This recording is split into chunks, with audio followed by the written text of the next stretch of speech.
Okay, ladies and gentlemen, in a moment, the second day of the conference will get started soon.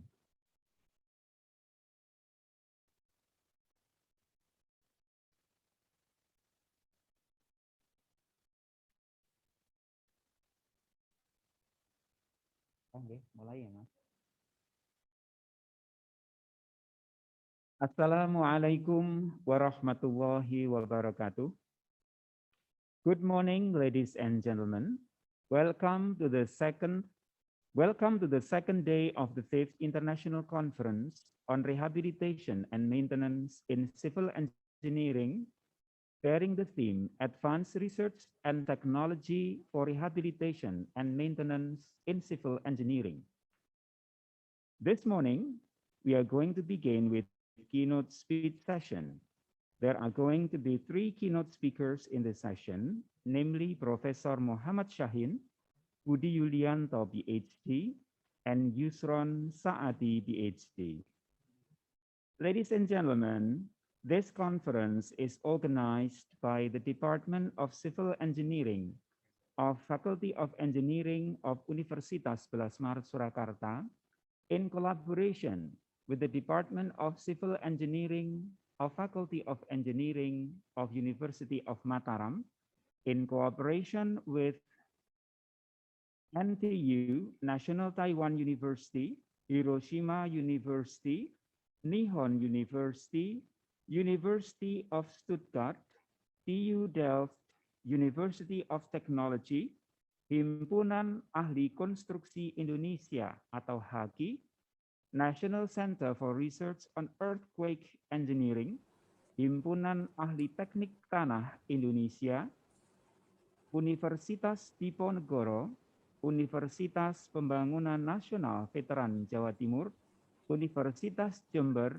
Universitas Jenderal Sudirman, and Universitas Muhammadiyah Yogyakarta. This event is sponsored by PT Hutama Karya, PT Adi Karya, PT Waskita Karya, PT Wijaya Karya, PT Wika Rekayasa Konstruksi, and Sipilpedia.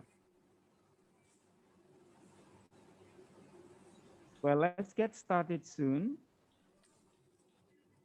I would like to kindly ask Professor Yusuf Muslih to get prepared. Meanwhile, I'm going to present the CVs of the moderator and the keynote speaker today. First, I would like to present the CV of Professor Muhammad Shahin. Professor Muhammad Shahin is a professor of geotechnical engineering at the School of Civil and Mechanical Engineering of Curtin University, Australia. He achieved the bachelor degree in engineering in civil engineering from the Cairo University, Egypt. He pursued the master degree in civil engineering from the Cairo University, and then he accomplished his doctoral degree program in civil engineering from the University of Adelaide, Australia. His research interest covers computational geomechanics, ground improvement, and railway geotechnology. Now, please allow me to present the CV of Professor Yusuf Muslih Purwana, ST, MT, PhD. He is a lecturer and researcher in geotechnical engineering area.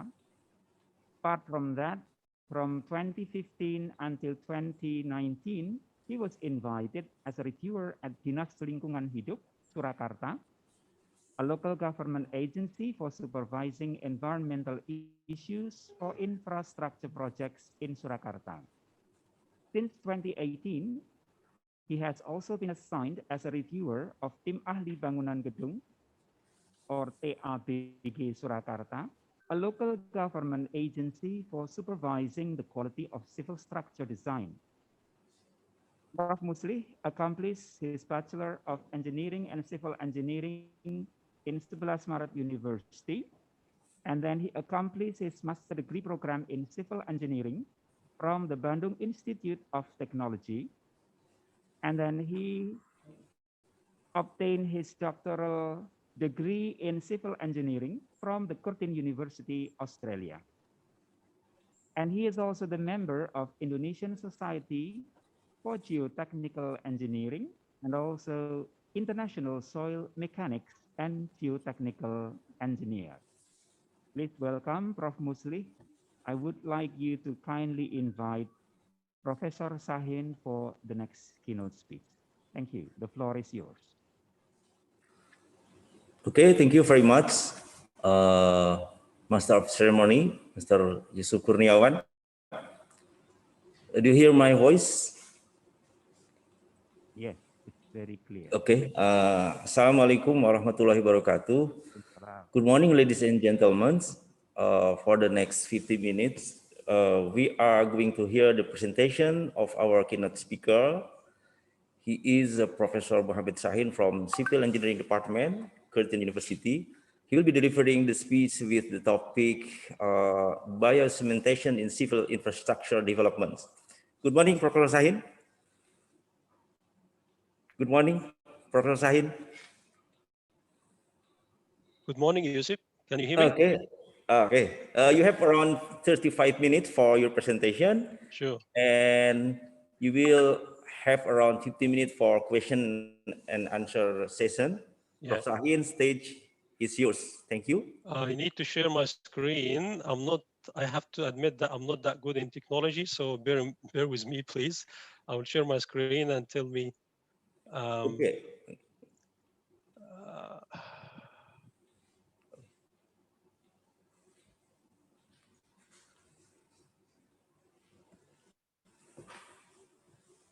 Can you see this screen? Yes, we can see Okay. clearly. So, all right, I will go ahead. Okay, good morning, everyone. Thank you very much for inviting me to deliver this keynote speaker lecture. I wished if I would be able to visit Indonesia. I haven't been to Indonesia before, but hopefully you will invite me again to deliver a keynote speaker lecture next time when the conference will be held in Indonesia as well. So the topic I'm going to talk about is using biocementation. This is a bacterial-based technique which is recently developed, and the application of this in civil infrastructure development. So the outline of my presentation will include a brief introduction about the unstable soils. That's the soil actually we are focusing on to treat and stabilize using the biocementation technique. The biocementation for treating unstable soil, I will talk about 4 items. Use of biocementation for soil stabilization or ground improvements. And then I will talk about the application of biocementation in marine environments, and then for building construction, and then the geothermal energy. When I say I'm going to talk about the applications of biocementation in these 4 applications in civil engineering, I'm not talking about the previous work done by other people. All the slides I'm going to present today, it's actually work done at Curtin University under my supervision through my final year project students, honors students, master degree students, and PhD students. So all the presentation will include work that has been done at Curtin University and have been published in top journals of high impact factors. And then I'm gonna conclude my presentation. So a brief introduction about the unstable soils. We have mainly 3 types. We have soils of low density that collapse or heavily compact under loading or with the addition of water. Example of this is the loose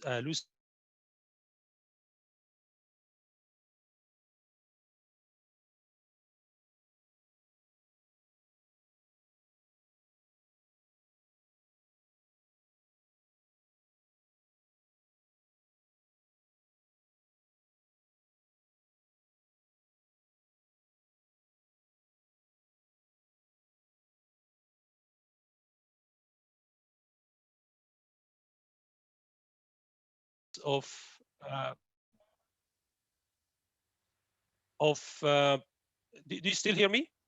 Still, yeah, okay. Yeah, examples of collapses in civil engineering due to the existence of one of these type of soils. Here you can see the Sabkha soil, which has a lot of salts dissolves up in the absorption of water, and you can see the whole car actually sink inside the soil. You can see the liquefiable soils. This is a loose sand liquefied during the earthquake loading.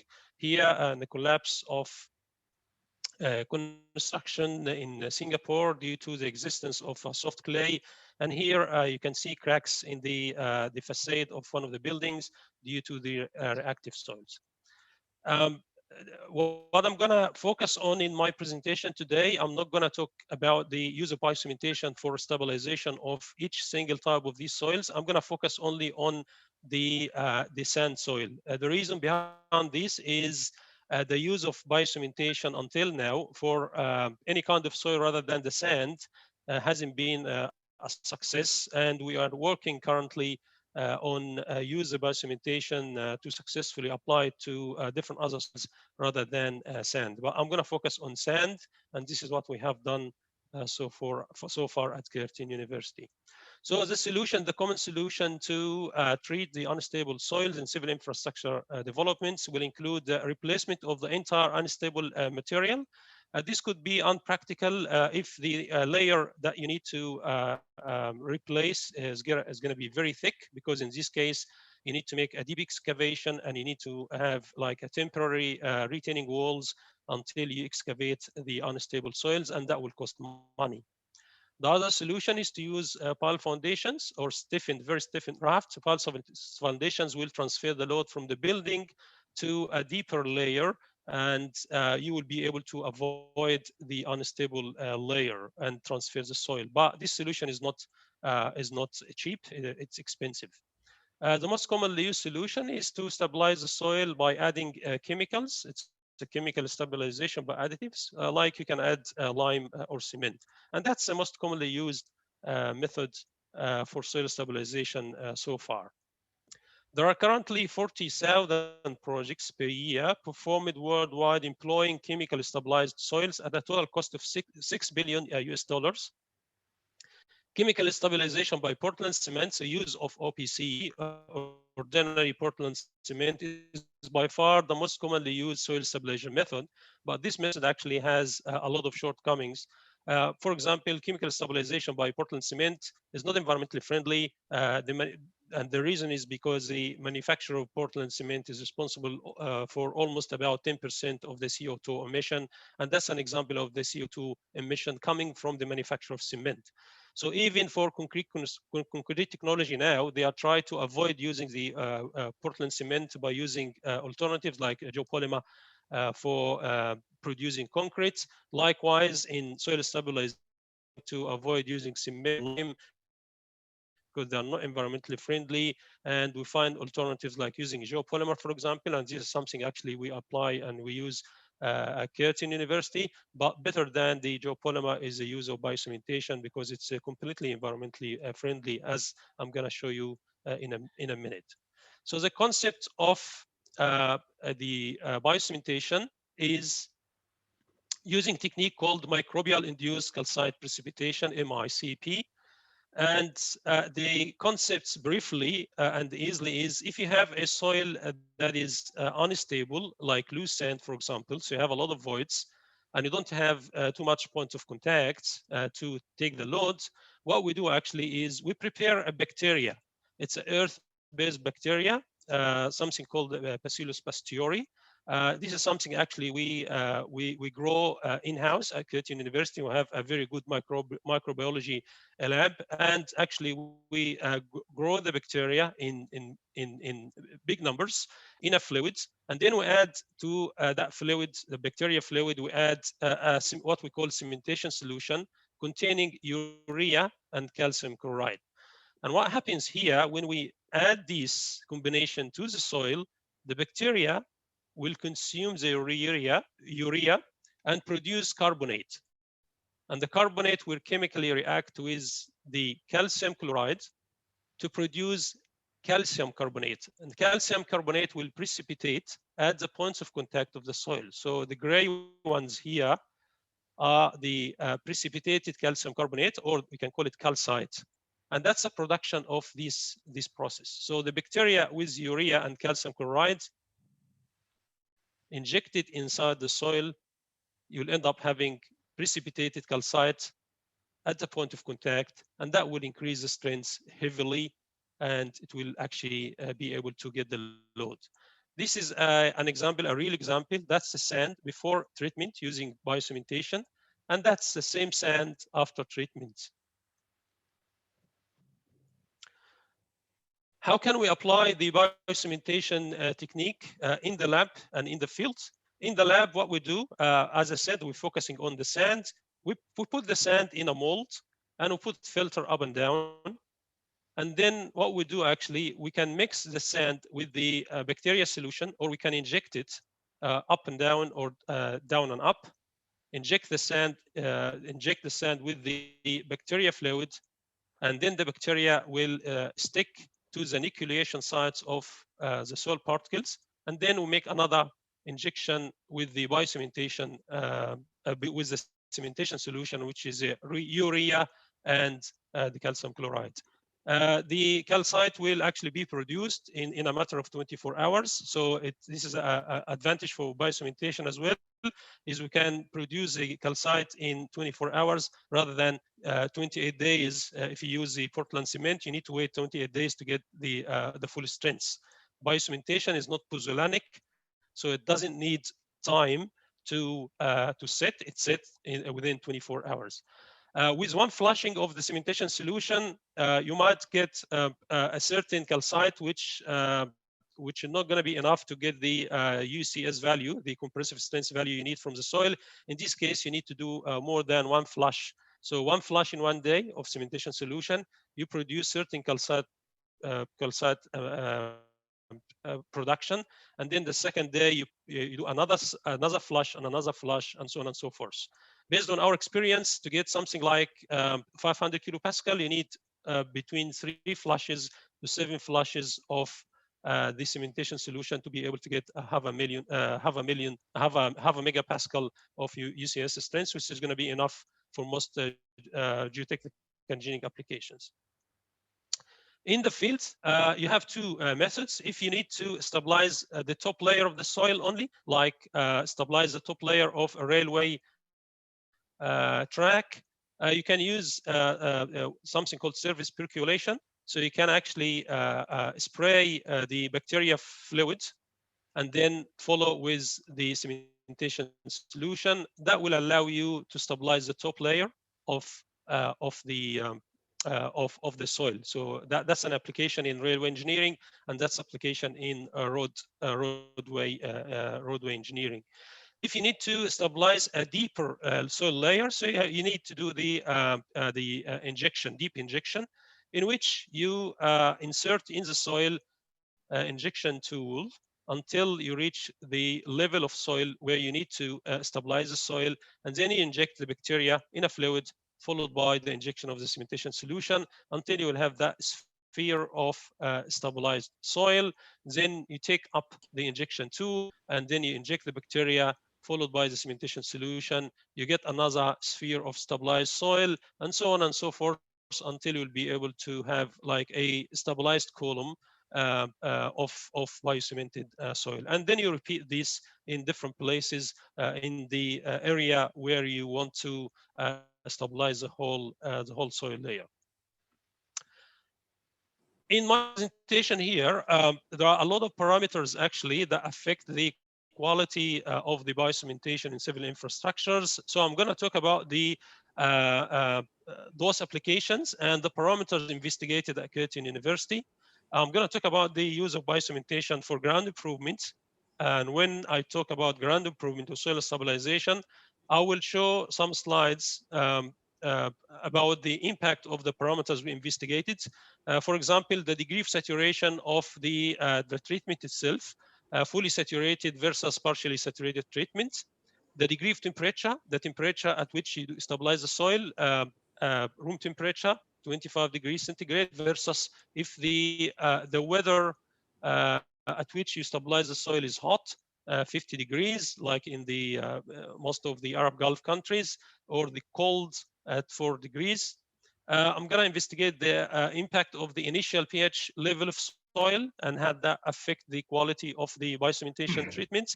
The permeability of the bio-treated soil, whether the soil after treatment will be fully blocked with the calcite, or it will retain some permeability. The attainment of treatment uniformity, how good the technique to have a uniform stabilization of soil. And then the ability of biocementation for soil self-healing or healing. And then I'm going to talk about another application in civil engineering. It's a mere environment to use biocementation to control the coastal erosion. Use biocementation for building constructions to produce what we call the bio bricks. So it's a brick that could be used for building constructions, totally stabilized or prepared or produced using biocementation, no cement, nothing. And I'm going to use, I'm talking about the use of biocementation for geothermal energy, the ability of a biocemented soil for thermal conductivity in energy pipes.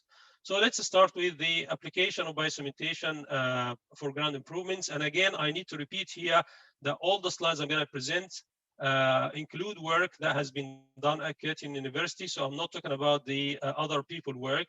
I'm talking about the work that has been done with my team at Curtin University. So all the slides actually have been published in top journals. So the impact of the degree of saturation here, here the meaning is whether when you flush the soil with the cementation solution, you might flush the soil until all the voids actually have been fully filled with the cementation solution, or actually you flush it in such a way that you don't have a fully filled voids. You have partially saturated voids with the cementation solution, and how this will affect the results. What we found is, as you can see here in that curve, in the x-axis, you have the calcite content. That's the cementation, the cementing agents inside the soil. And this is a UCS value, the unconfined constraints. And we had many curves, one for 100% saturation. So treated the soil to fully fill the voids with the cementation solution, or to partially fill the soil with the solution, 40%, 20%, and also have 80%. What we found is 20%, so partially saturated soil treatment will give you better results than fully saturated. And I will explain the reason behind this just in a minute. But here, if you need to get 1 megapascal, for example, and you go inside, you'll find that you need less calcite to get the same amount for partially saturated compared to fully saturated. And also at the same amount of calcite here, if you go up, you'll be able to get higher UCS value for 20% saturation than 100% saturation. The meaning, and that's actually will be repeated for the elastic modulus. The meaning is for partially saturated treatments gives you better result than the fully saturated treatment. The reason behind this, we investigated that through the SEM results, the scanning electron microscopy, and we found that actually the calcite for the low degree of saturation is much, much better at the points of contact than the calcite produced at high degree of saturation. You can see here that the calcite, bigger calcite content at the points of contact and connecting or linking the soil particles in a proper way. While here you can see the calcite actually is small size calcite suspended everywhere and not especially at the points of contact. And the reason behind this is when you have a fully saturated treatment, the flush of the cementation solution, if the voids will be fully saturated, will actually wash out the bacteria that has been stick to the soil particles. So as I remind you, the process is to flush the soil first with a bacteria in a fluid, followed by a flush of the cementing solution. So when you flush the bacteria will stick to the soil particles. And then when you flush the cementing solution at 100% degree saturation, you have a lot of fluid that will wash out a lot of bacteria that has been already stick to the soil particles. That actually explain why with the fully saturated process, you get less calcite and you get less strength.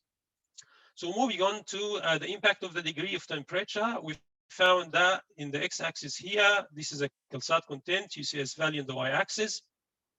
And we tried for degree temperature, 25 degree temperature. This is the room temperature and 50 degrees temperature. And you can see here the 25 degree, the room temperature will give you better results than the hot weather or the cold weather. For example, here at the amount of calcite, this amount of calcite gram per gram of sand, if you go up, you get higher UCS value for room temperature compared to the cold weather and the hot weather. When we investigated the reason behind this using the scanning electron microscopy, we found that at normal temperature, 25 degrees, we get bigger calcites, and they are actually produced at the point of contact as well. While for hot weather, for example, we had a smaller size calcite that suspended all over the places and not at the point of contact of the soil particles. The reason behind this is the bacteria cannot survive, not survive, they cannot be active. It will be less active in the hot weather and the cold weather compared to the room temperature. So it will produce more calcite and more effective calcite at the point of contact at the room temperature compared to the hot weather and the cold weather. So moving on to the impact of the initial pH of soil, we investigated if the soil has a neutral pH value of 7, and if the soil is acidic, a pH value of less than 7, or if the soil is alkaline, a pH value more than 7. And we found that when the soil is neutral, you get the best results of the UCS value compared to the acidic soil and the alkaline soil. And also you get these results, the better results of ES value for neutral at lower calcite content. So we get this value at calcite content of 0.001 or 2 or so for the neutral soil. And when you treat the acidic soil, you get lower value at higher calcite. Also for alkaline, you get lower value than the neutral at higher calcite as well. But the alkaline soil will give better results than the acidic soil. One good thing with treating the acidic soil, even with low UCS value, is the production of ammonia as a byproduct of the process will increase the alkalinity of the treated soil. So the soil before treatment or after treatment will have more alkalinity than after treatment. So if you will treat the acidic soil, you get some strengths, but at the same time, you can actually convert that soil from being acidic to being alkaline. And that's an advantage, an additional advantage of using the biocementation for treating acidic soil as well. So moving on to the soil permeability of biotreated soils. In general, if you treat the soil using the Portland cement, you block all the voids. So the cement will fill in all the voids, and you don't have any room for the excess pore water pressure to dissipate if you apply cyclic loading or dynamic loading to the treated soil, for example. The advantage of using biocementation is the production of calcite is usually at the points of contact. So even after treatment, you will still have some voids, and permeability, a good permeability will be retained. And that is a good, this is an advantage in terms of if you have the soil that is treated soil that is will be liquefied, or it will be susceptible to dynamic loading. So you'll have enough voids to dissipate the excess pore pressure after loading. In terms of the results, again, calcite content in x-axis, UCS value in y-axis, and here in this axis we have the permeability. That's the treated soil using biocementation. This is a treated soil using Portland cement. The permeability curve for biocemented soil, and this is a permeability curve for the Portland cement. I'll give you just an example here. If you aim to get 2 megapascal of UCS values using the biocementation, you will need this amount of calcite, and the value of the permeability will be this amount. Okay. If you compare this with the treatment using biocementation, to get the 2 megapascal, you will need higher amount of cement, gram per gram of sand, compared to the calcite or the biocementation. And also, when you look at the permeability curve, you find that they will have no permeability, zero permeability. So less calcite will give you the same UCS values compared to the Portland cement, and it will retain enough permeability to dissipate the excess product pressure compared to zero permeability for the Portland cement. The attainment of treatment uniformity, whether the biocementation will be able to achieve uniform treatments. We found that when you use the surface percolation, so you leave the treatments to have been done or have been achieved using the by gravity. So you spray the bacteria solution, leave it to down inside the soil. I'm talking about the shallow layer, if you want to treat shallow layer, and then you follow with the cementing solution in a spray fashion and leave it to go down by gravity. These treatments might not end up with using a uniform treatment, because you cannot guarantee that the bacteria in a fluid will be able to be distributed uniformly. So what we actually did at Keratin is we developed something called Bioslurry. The Bioslurry is actually, and instead of having the bacteria in a fluid, we converted the bacteria to be in a something called Bioslurry of deactivated bacteria. So it's in a something like a slurry, and instead of flushing or surface percolating or surface flooding the bacteria fluid, we can mix the top layer with this bioslurry, and that will actually make sure that the bacteria will be distributed over the thickness of the layer that you want to stabilize. And then we follow with flushing this layer with the cementation solution. So that at the beginning we mix the bacteria in the bioslurry with the soil. That will achieve uniform distribution of the bacteria all over the soil layer, and then we flush or we spray or we surface percolate or flood the cementing agents. We did that in a large scale samples. This is a bucket. We filled the bucket with the sample. First, we mix it with the bioslurry bacteria solution, and then we flushed the cementing solution from the top down, and that's the sample after we damaged the bucket itself.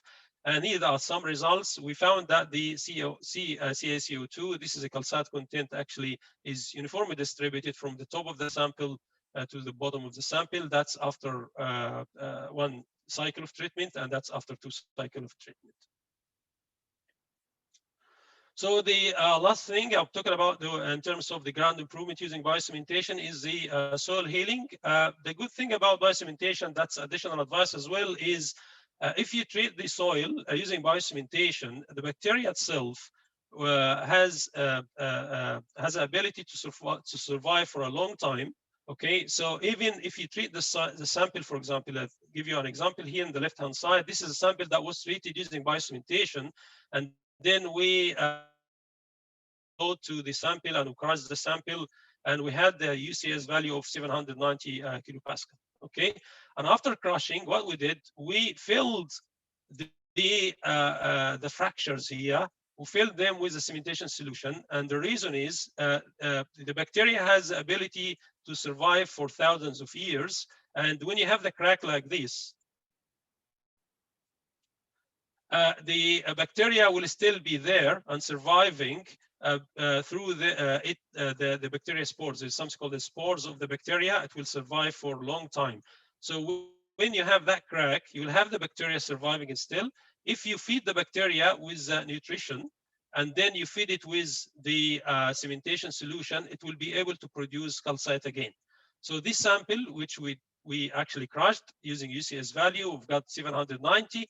We flushed the nutrients to grow the bacteria again, and then we flushed the cementation solution. We had this sample, and we did the UCS value again, and we will be able to get 770 or 710 kilopascal regained of the strength. So almost 90% strength regain, even after the soil biotreated sample was damaged. This will be able us to treat soil after earthquake, for example. So if you have a biocemented soil that actually was susceptible to earthquake, and the soil was damaged and had some damage underneath the building, what you need to do is to inject the soil again with nutrition to get the bacteria survive again, and then follow with the cementation solution, which is a urea and calcium chloride, and you will be able actually to get the soil healed again, will be able to resist any after shock loading. That's all about the ground improvements. Now we move to another application, which use biocementation for marine environments. In Australia, we have over 31,000 kilometers vulnerable to coastal erosion, and we spent something like $226 billion for infrastructure property are actually threatened with the coastal erosion, the damage due to the coastal erosion. The usual way that we use here, I guess in all over the world, is actually to protect the beaches and shores of our coastal lines using revetments, or most commonly using the seawall. And this seawall actually is concrete blocks, large blocks of concrete that are very expensive, and they are not actually looking good. What I'm suggesting is to use a biocementation to, if you have a places to treat the places in the beaches that will be vulnerable to erosion. And once you have these spots stabilized using biocementation, you'll be able to protect the shore from the coastal attack, or wave attack of the coastal erosion. What we didn't do any field trials for this, but we did a lab test. So what we did, we prepared soil samples like this without biocementation and with biocementation at 45-degree inclination, and we put those in a wave flume in which you can apply a wave attack and see whether the soil will be able to resist the wave attack. That's an example of the soil sample in a fume. I'll just run that video here. So you can see that the wave will attack the soil.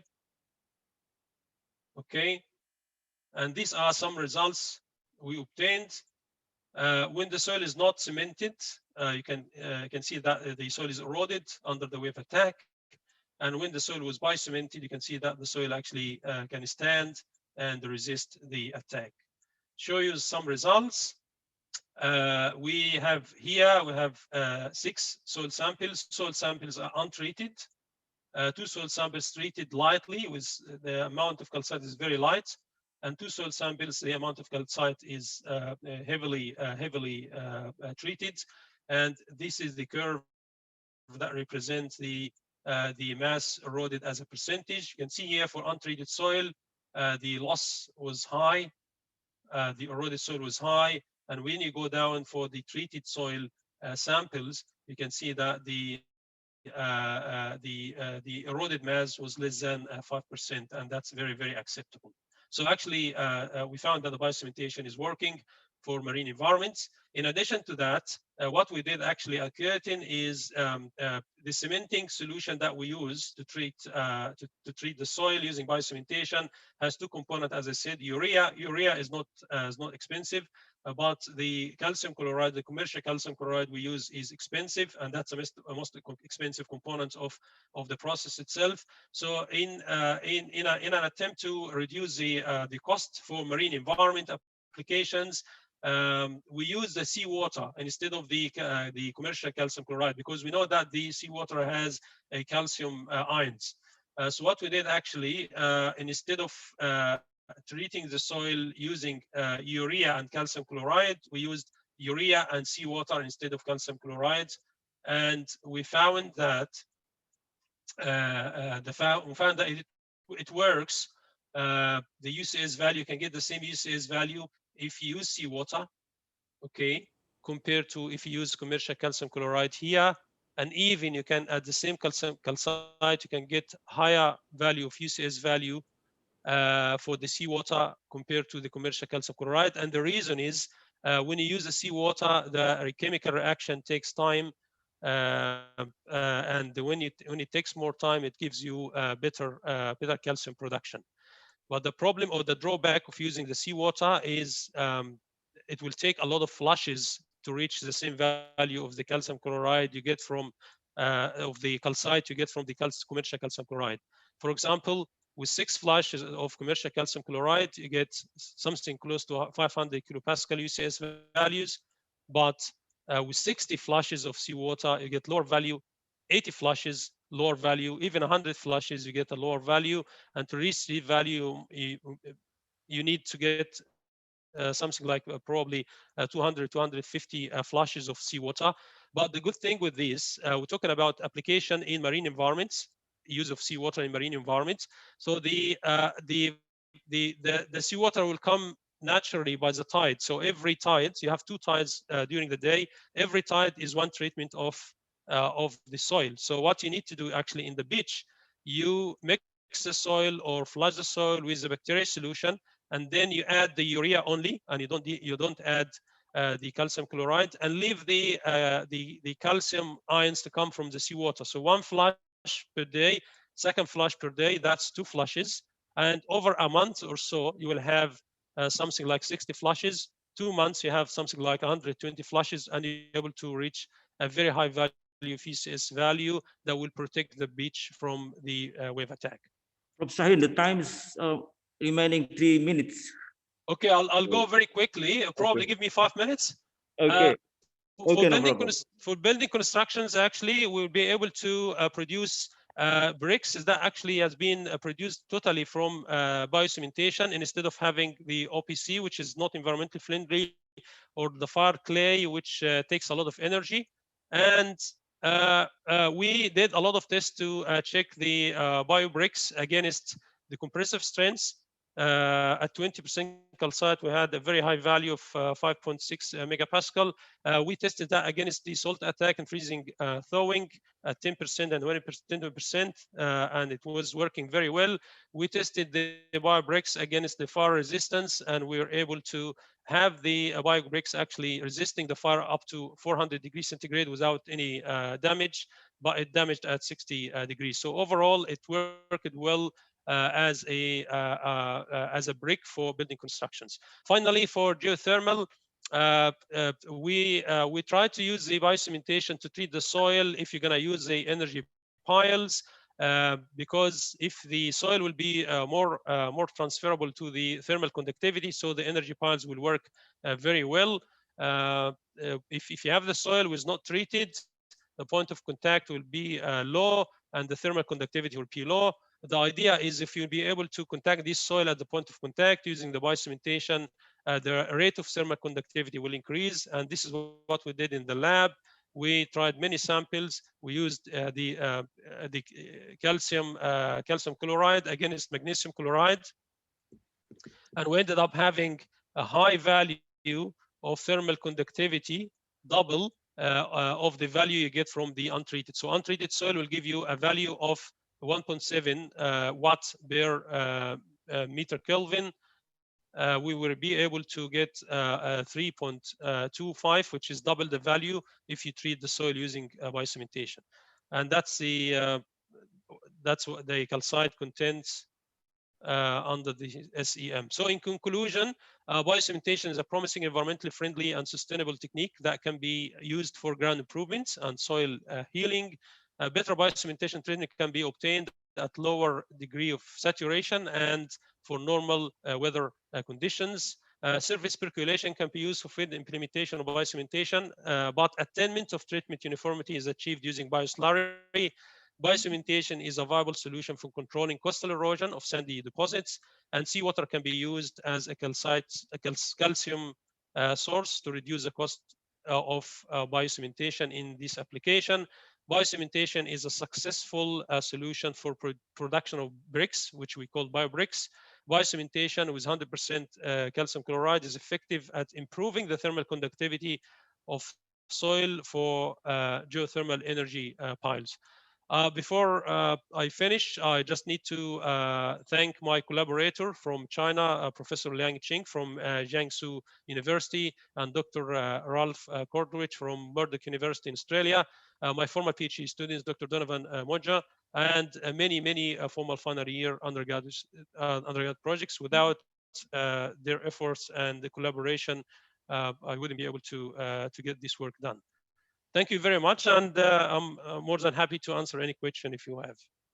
Okay, thank you very much, Professor Sahin. Ladies and gentlemen, we have been discussing, discussing very interesting topic. However, the time is very limited, yeah. Now we have another 50 minutes for answer and question. Maybe you can ask your question in the chat. Okay, while waiting for that, maybe I'm asking one question, Professor Said. Yeah. Usually, soil stabilization method is combined with other method like compaction. Yeah. What do you do about your study about this? Do you combine this method with compaction as well? Yes, that's a good question. Actually, the good thing with the biocementation is you can apply the biocementation without compaction. If you want to compact this, I'm talking about sand. If you want to compact the sand at the beginning and then you apply the biocementation, it will not work well as if you leave the soil without compaction. And the reason is you want to keep the voids inside the soil. Because you're gonna flush the bacteria in a solution and then you follow with a cementation solution. So you want these to go inside the voids under using surface percolation under gravity. Okay, if you compact the soil, you will decrease the voids, and the surface percolation might not work in a proper way. So the answer, you don't need to compact the soil.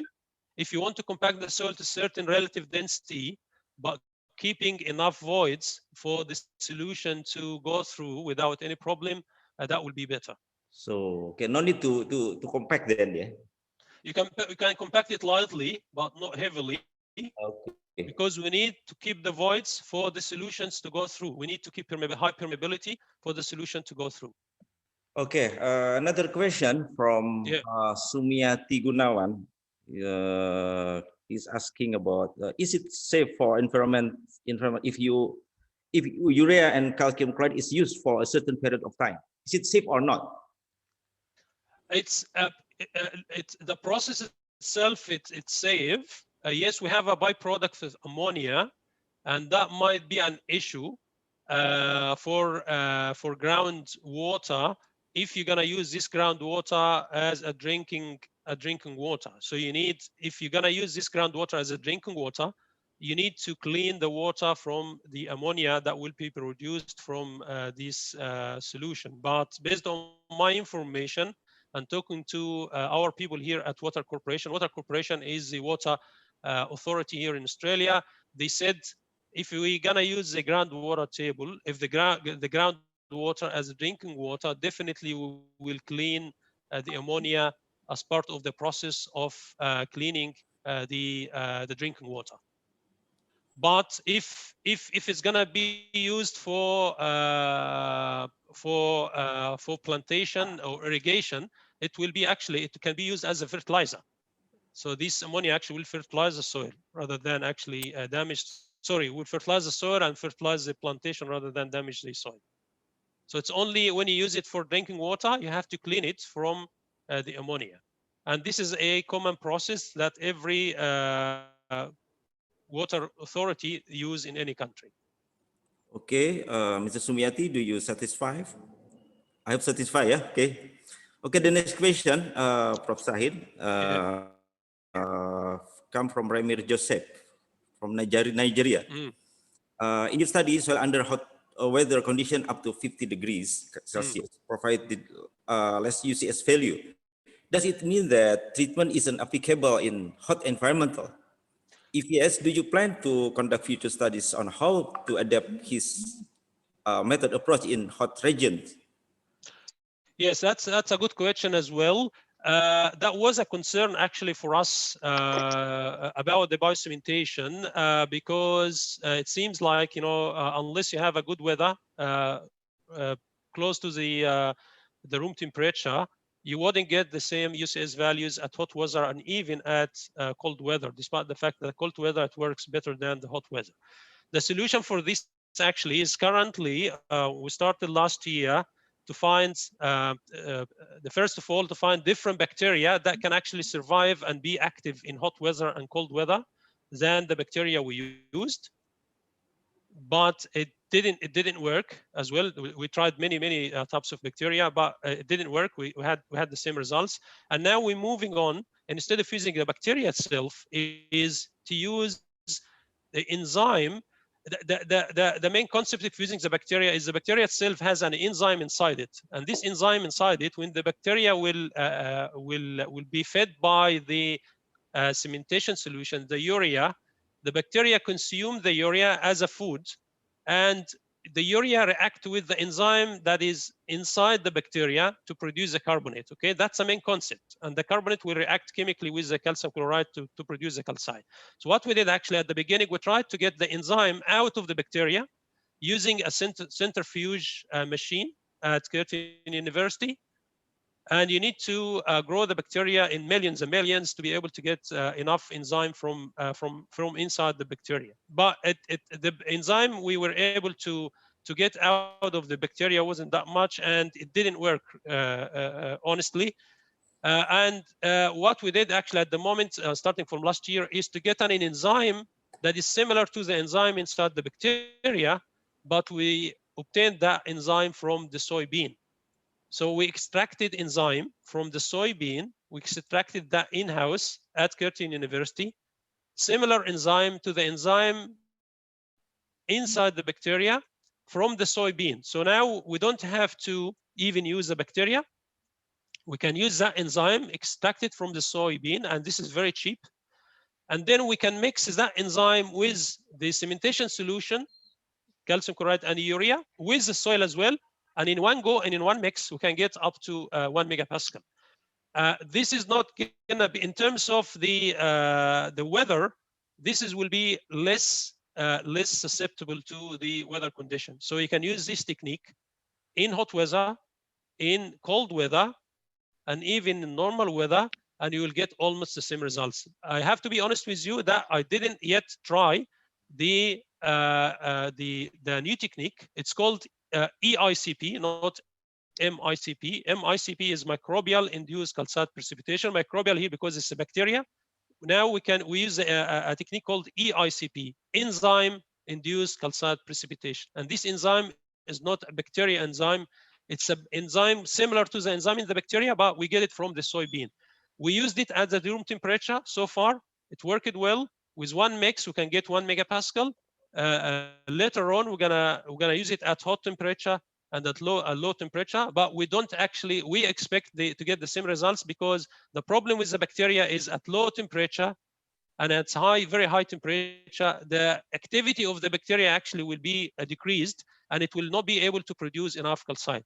But if you use the enzyme itself, it's not going to be affected by the activities. There's no bacteria here to say that the activity of the bacteria will be low or not. It's using the enzyme itself. So I'm actually expecting, despite the fact I didn't do any lab test, I'm expecting to get very similar results, and in hot weather and in cold weather compared to the room temperature.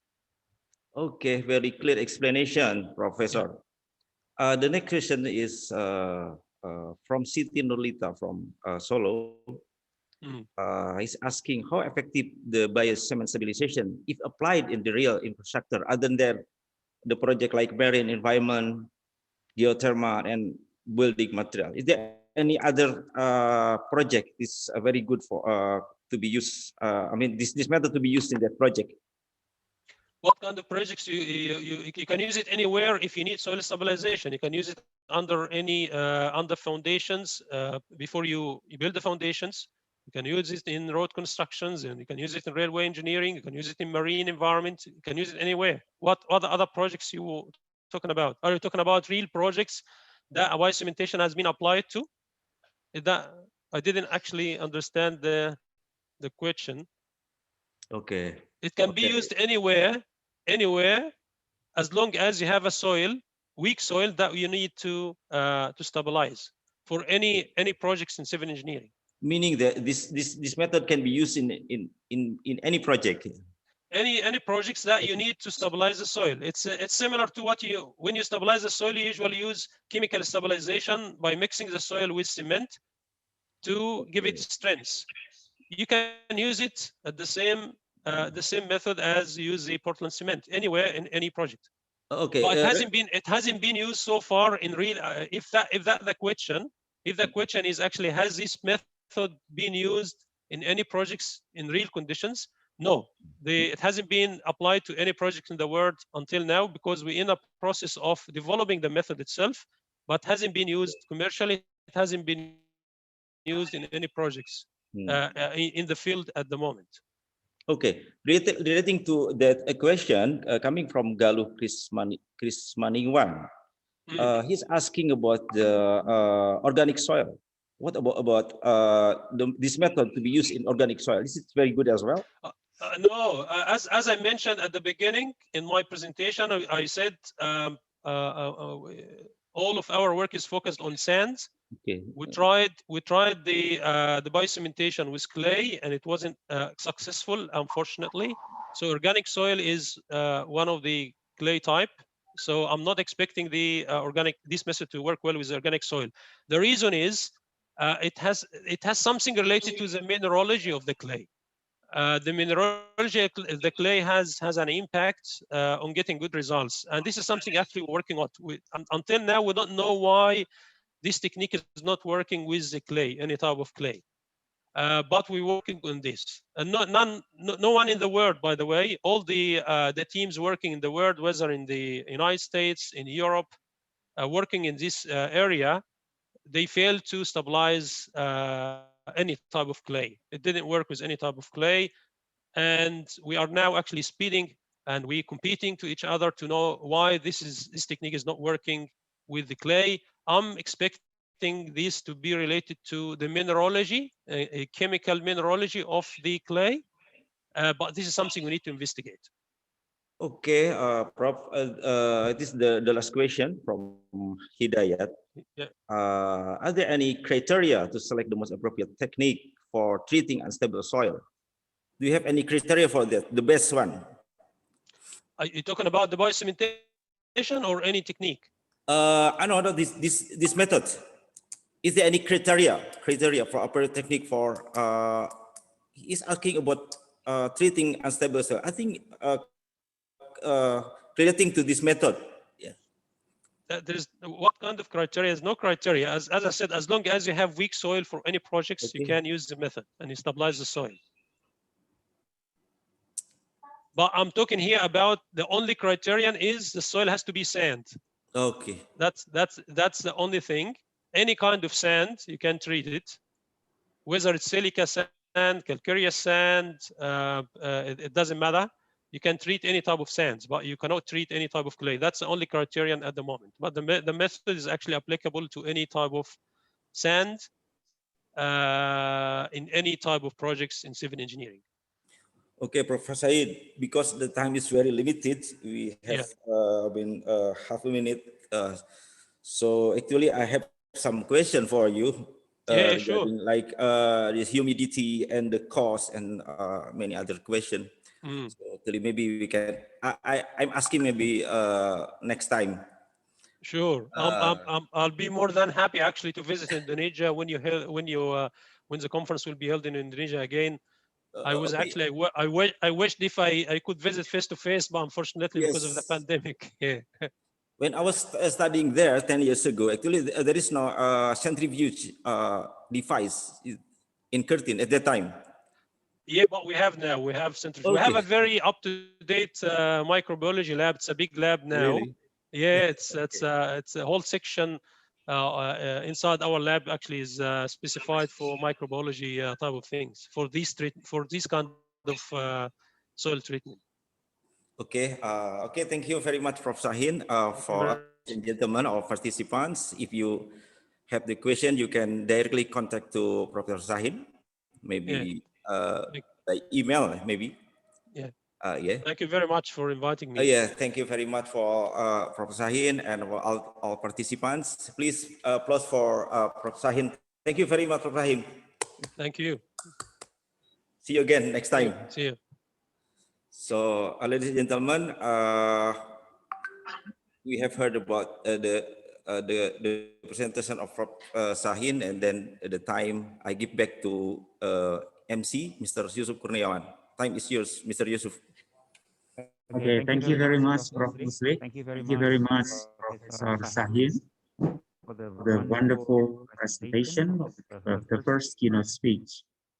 Thank you. All right, dear participants, ladies and gentlemen, now we are going to move on to the second part of the keynote speech.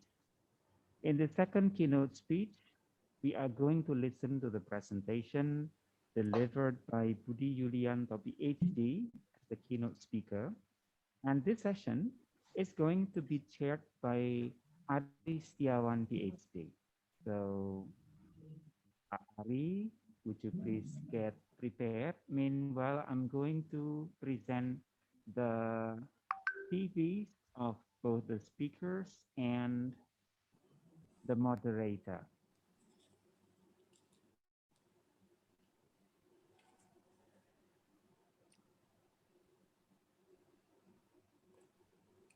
Okay, I will begin presenting Budi Yulianto, PhD first.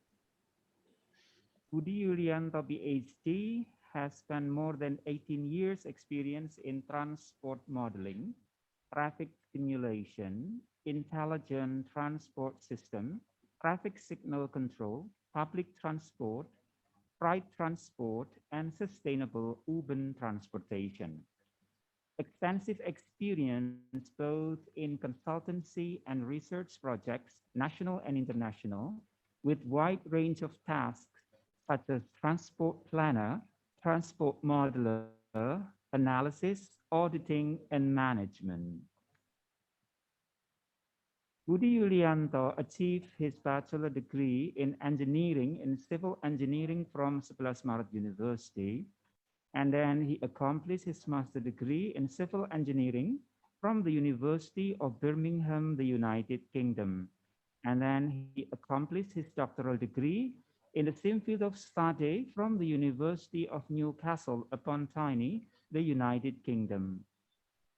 And even more, he has got some awards, such as Smith Prize winner on the university's Transport Study Group, UTSG, the 5th annual conference on 6 to 8 January 2003 in Loughborough, the United Kingdom, with the paper title, Application of Fuzzy Logic to Traffic Signal Control under Mixed Traffic Conditions. And then please allow me to present the next CVs belonging to Insinyur Ari Setiawan, MSc Engineering, PhD. He is an associate professor and become the head of civil engineering postgraduate program in 11 Maret University, Indonesia, and has supervised 7 PhD students and more than 100 students from Indonesia and abroad. He accomplished his bachelor degree in civil engineering from the Faculty of Engineering of 11 Maret University. And then his master degree was accomplished in science engineering from the Institute for Transport Studies, Leeds University, the United Kingdom. And then from the same university, he accomplished his doctoral degree program. He has expertise in road materials, road infrastructure, and road rehabilitation and maintenance, and also environment. Please welcome Pak Aris Setiawan, PhD. Now the stage is yours. Okay, thank you very much, Mr. Yusuf. I don't think that someone already introduced you, my dear Master of Ceremony. Actually, Mr. Yusuf is also graduated from Leeds University, United Kingdom. So, Assalamualaikum warahmatullahi wabarakatuh. Thank you everyone for still with us in this morning. It is my pleasure to accompany my dear colleague, Dr. Budi Yulianto, to give the presentations today. It looks like that it is not unconditional. I mean, the MC is from UK, the presenter from UK, as well as the moderator from UK. We hope that England will be the winner in this Euro 2021. Okay, I'm sorry, it's a bit relaxed. Fine. Okay, good morning, ladies and gentlemen, my dear colleagues from all over the world. Dr. Budi Yulianto will present his current research in adaptive traffic signal control based on artificial intelligence case mixed traffic. Maybe some of the case also from Solo, those of this conference. Okay, I think I will be no more longer to deliver his speech. So please welcome Dr. Budi Yulianto. Thank you very much, Pak Ari. Good morning, ladies and gentlemen. Assalamualaikum warahmatullahi wabarakatuh. Salam sejahtera bagi kita semua. Greeting from Solo Hadiningrat with sunny days. I hope everyone is healthy and happy always. And today I would like to present my research on the application of adaptive traffic signal control based on artificial intelligence case study in mixed traffic. Okay, I will present my slide. Okay. Yes. So intersection is represent one of the key elements in a transport network, as they are the pinch point where delay, accident, and emission tend to be concentrated. A junction can be described as an intersection between conflicting traffic streams. Traffic signal control is a measure that is commonly used at road intersection to minimize vehicular delay and also in some cases pedestrian delays. This is depend on the policy of the city, which one is the best in terms of controlling in delay in terms of vehicle or pedestrian. Traffic signal control at road intersection allow vehicle movement to be controlled by allocating time interval during which separate traffic demand from each approach to the intersection can make use of the available road space. As you can see on this picture, there is a different case between mixed traffic and non-mixed traffic. In this case, what I say mixed traffic is most in developing country, where in developing country, how the people behave in intersection is quite different with non-mixed traffic in developing country. Developing country is very unique. So the traffic signal control is commonly used at intersection to minimize vehicular delay and accident. Has three types. The first is fixed time control. The second, vehicle updated control. The third is adaptive traffic signal control. The most common traffic signal control in the world, especially in developing country or especially in Indonesia, is the fixed time control. The fixed time control, the duration of green split, cycle time, and state sequence are fixed. The signal parameters are calculated based on the average number of vehicles per hour that pass through the intersection, usually during rush hour condition. So how to calculate the green time and cycle time for the fixed time? Usually The surveyor collect every 15 minutes of the fluctuation of traffic flow, and then they choose a 1 hour, which one is the busy. And then based on the 1 hour traffic flow, they will use it as for the base for calculation of the green time and cycle time. The fixed time control perform well under condition of constant traffic flow. And then the problem with fixed time is that it cannot accommodate high traffic flow fluctuation. This will create excessive fail delay, as well as the traffic condition when it is quiet. This is common in Indonesia, especially at night. Even there is no car, there is no motorcycle, the light is still red, green, red, green. Even there is no vehicle on those intersections. The second is vehicle activated control. It has ability to extend the length of green time for a particular stage. Stage having right way mean based on traffic demand as registered by vehicle activated detector on the intersection approach. With this method, the green time duration is set based on the extension time and time gap between two consecutive vehicles that pass through the detector, which is at the certain distance from the stop line as far as B meter. There are 3 parameters required by the vehicle activated control extension principle, namely minimum green time, extension time, maximum green time. For the vehicle activated control, this is much better than, more demand responsive than the fixed time. It is depend on the detector. How it works? The first, when the signal green, the vehicle will get minimum green time, approximately 7 seconds, and then the green time will be extended depend on the cut time on the ground. The cut time is the time between the first vehicle and then the next vehicle. The green time will be extended if the cut time less than extension time, which is the number default number, and then if the gap time is higher than the default number of extension time, so the green time will be stopped before the maximum green time reached. The third, if the gap time less than extension time until maximum the green time, so the green time will be stopped.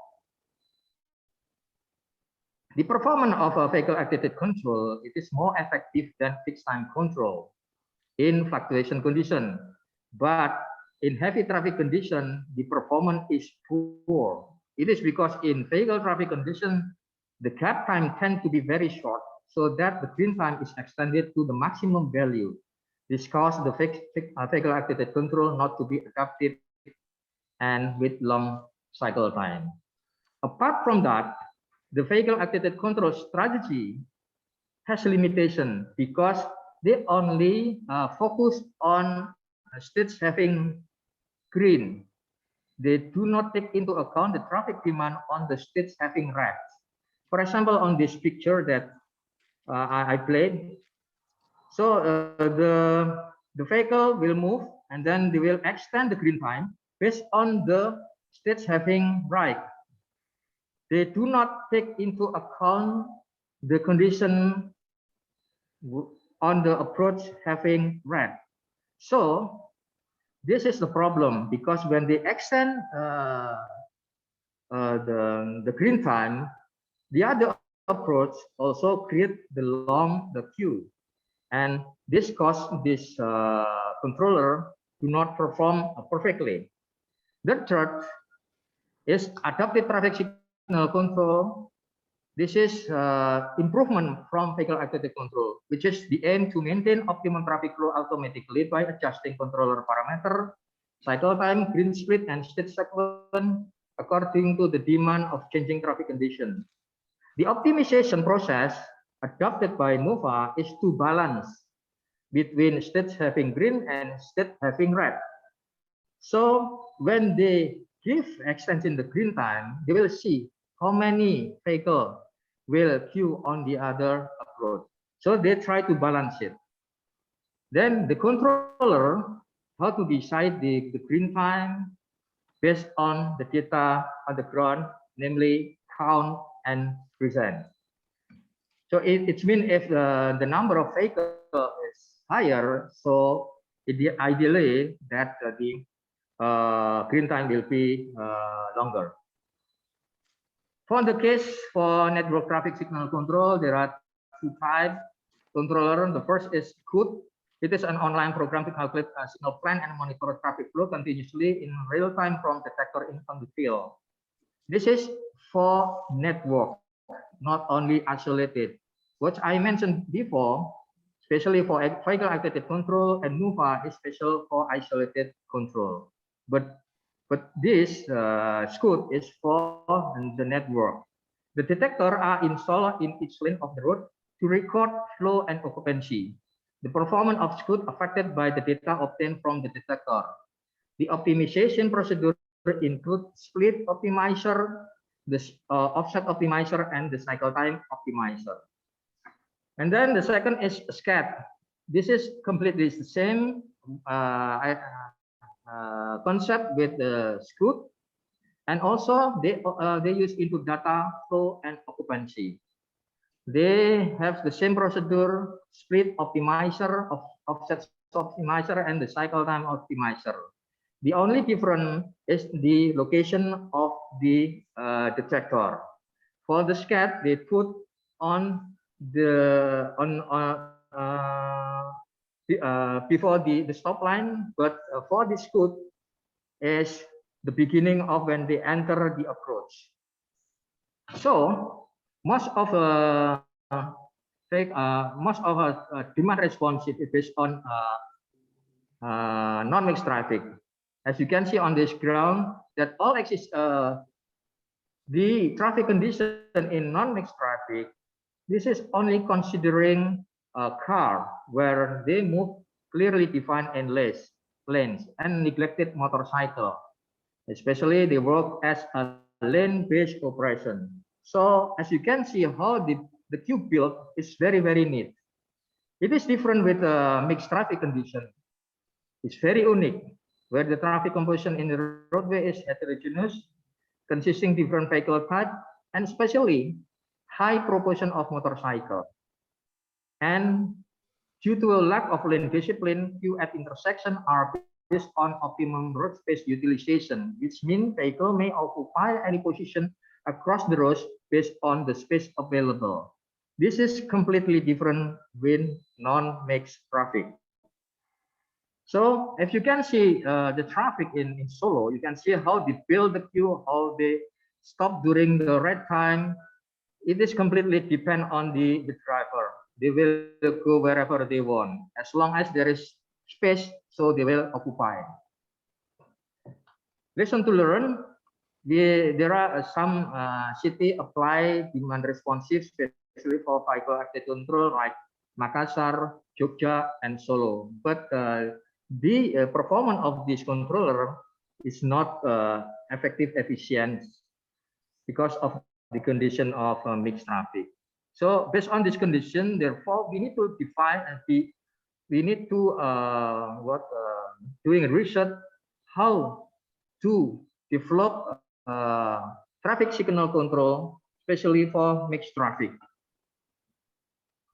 Because of the complexity of finding the optimum signal setting parameter using conventional mathematical model, therefore research have applied artificial intelligence technique to address the problems such as fuzzy logic, genetic algorithm, and also neural network and others. Why we use fuzzy logic? Well, this is because our fuzzy logic it is adequate for qualitative modeling of complex systems, which are not easy to solve using conventional mathematical model. The controller use fuzzy rule is if-then rule, which is easy to develop and modify instead of using complex conventional mathematical model. And then the controller can operate on large range of input since different set of fuzzy rule can be applied to them. So the objective of my research is to develop an adaptive traffic signal control based on physiologic for isolated intersection with reference to mixed traffic in developing country called physiologic traffic signal control. This research I use a Visin microsimulation model to develop a physiologic traffic signal control and also to evaluate the performance of a controller against other controller. The idea in Visin, there are two programs. The first is traffic flow model, which is generate the traffic, and then from the traffic, they will inform the traffic parameter, and detector will collect it, and then they will send it to physiologic module. In this case, physiologic module are built inside the Visin by using vehicle actuated programming, and then from the physiologic module, they will create the output, and then the output will give it to signal control program to produce the green switch, and the green switch will be come back to the traffic flow, and then the traffic flow will update the green split, and then produce the parameter traffic flow, and then come back to detector, etc., etc. Until at the end of the simulation period, we will get the output average delay, and then we can see what is the performance of the physiologic control. The reference and the current reference from our physiologic traffic signal control mostly using input variable like number of vehicle arriving at the arm with right of way, Q, also based on the vehicle, and the next, the quantity of traffic on arrival side during green signal and red signal. This is based on the number of vehicle, and also others using a number of vehicle, and also this one is using the count and occupancy for the input of the controller. As you can see on this figure, we can see that in non-mixed traffic is very clearly defined vehicle, and the input data like number of vehicle count, queue length in terms of vehicle, headway or time gap between vehicle, it is suitable for representing the traffic condition in non-mixed traffic. But in mixed traffic, I showed it. In mixed traffic, I thought if we can use those input data, because as I said before, how the traffic built is not based on lane operation. They mix up even when the green time or the red time. So in this case, I propose to using maximum queue length in terms of meter rather than the number of vehicle, and maximum queue length we collect during red time, and during the green time we collect average occupancy rate. This is a percentage of time occupied by vehicle. And I choose this because this is more relevant for non-mixed traffic. This is the position of the detector. For the average occupancy, we put detector in front of the stop line, and then they will collect the input data during the green time, and then for maximum queue length, we will calculate during the red time, and we use the vehicle image processing. This detector is very good how to collect the queue length every second in terms of meter, and then suitable for mixed traffic. And this is the engine of the physiologic traffic signal control, Physi module. The Physi module consists of Physifying input, and then goes to Physi inference, rule based, and then from rule based we'll produce the output, and then from the output we will get the green time based on the conventional calculation.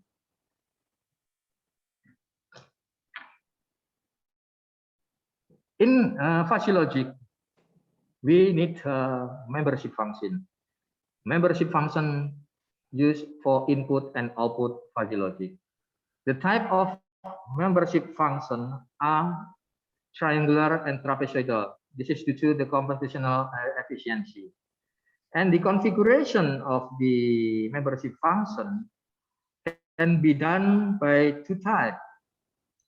We can determine using a common sense and expert observation of the system, which is the shape is tuned by studying the performance of the control under various conditions. The goal is to improve the performance of the controller. And the second way is the shape of membership function is adjusted automatically by using genetic algorithm. But in my study, I prefer to use the common sense and then doing fine tune in order to find the best performance. In this case, for input data maximum Q length, I use 4 membership function, low, medium, high, and very high. For the input, second input, average occupancy rate, low, medium, high, and very high.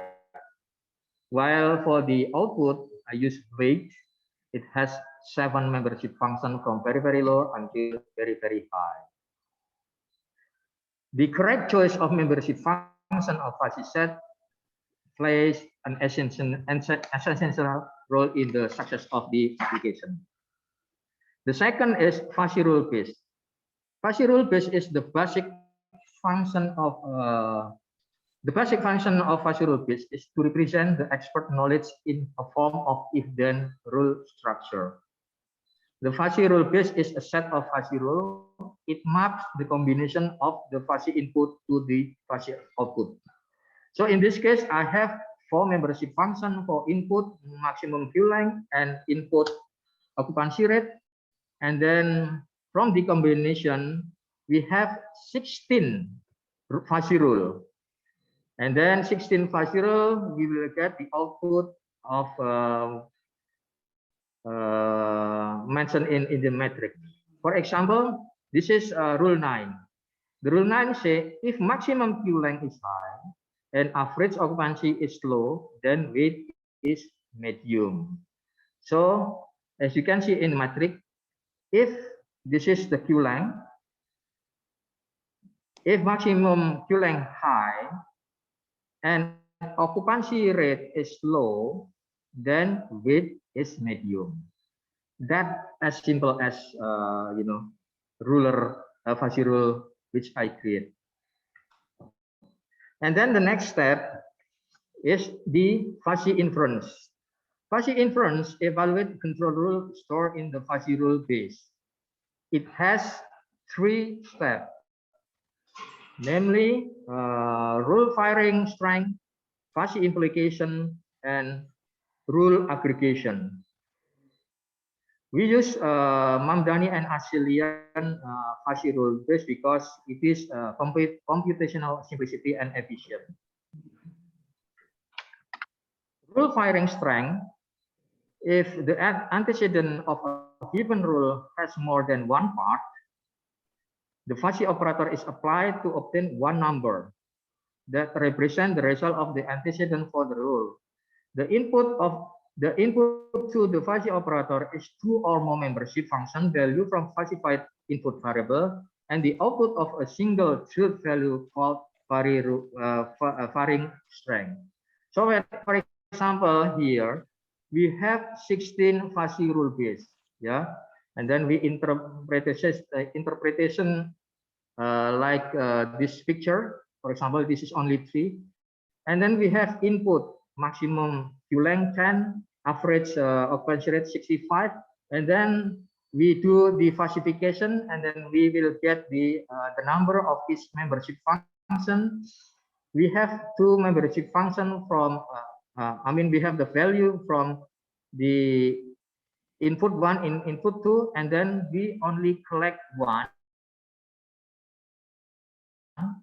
We use a minimum, so the lowest value we'll use, and then we will proceed to the next step, namely implication. Fuzzy implication process will reshape the fuzzy set in the rule consequent part of by the rule firing strength. So we will truncate it, and then the next is the process rule aggregation. The rule aggregation process, which is the process by which the fuzzy set that represent output of each rule are combined into single fuzzy set. And then the input of rule aggregation process is the list of clips fuzzy set created by fuzzy implication process for each rule. And the output of the rule aggregation process is one fuzzy set for each output variable. In this case, I use a maximum, so this is the combination of each implication of each truncate membership function for all fuzzy rules. And then the next step is diffusification. Diffusification process is to produce the real value from fuzzy rule. In this case, namely weight. So for this research, I compare fuzzy logic traffic signal control with fixed time control and vehicle activated control. In this case, fixed time control, I use Indonesian highway capacity manual. And then the next is using a vehicle activated control. And then this is fuzzy logic traffic signal control. I developed also in VSIM. I mean, 3 of the controller developed in VSIM, the same way, the same traffic, the same behavior, etc. And also the micro simulation have to be calibrated and validated. And I did some case. I make some differences. In this case, the traffic flow is constant but a different value. And then we can see this is the result of the research. As you can see that fixed time is better than vehicle activated control in terms of traffic flow in constant. But but for the fuzzy logic traffic signal control is better than the other. The second scenario is traffic flow is vary. As you can see here, that a vehicle activated control is more demand responsive and much better than a fixed time. But when they have the case with a very, very heavy traffic, vehicle activated control is worse than fixed time. But for fuzzy logic traffic signal control in this case is in overall much better than fixed time and vehicle activated control, because fuzzy logic traffic signal control adapt the same way like MOVA, which is try to balance the condition when the traffic in having state when states having red and having green. So this is the template. This is the simulation. This is for the fixed time, and I make it quick. And this is for the vehicle activated control. In this case, I use a heavy traffic. As you can see, that the green time always reach the maximum, and then it will create the delay quite high. And then this is for fuzzy logic, because the fuzzy logic try to make it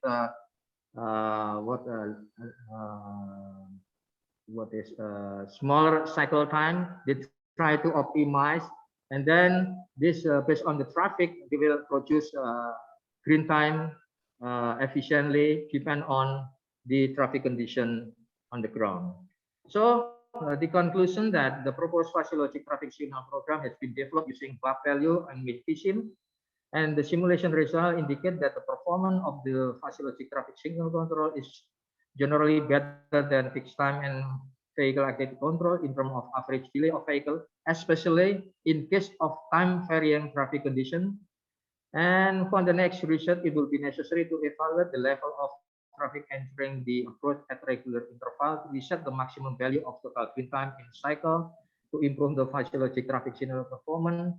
And also we can put genetic algorithm to optimize the membership function. And then the last is we can enlarge this program to apply and the network more bigger network or like more intersection, 3 intersection or in terms of network. So I think enough for me to present my research, and I hope we can discuss, and I hope my presentation give you some idea on beneficial, because until now there is no signal control product which can be used in mixed traffic effective efficiency.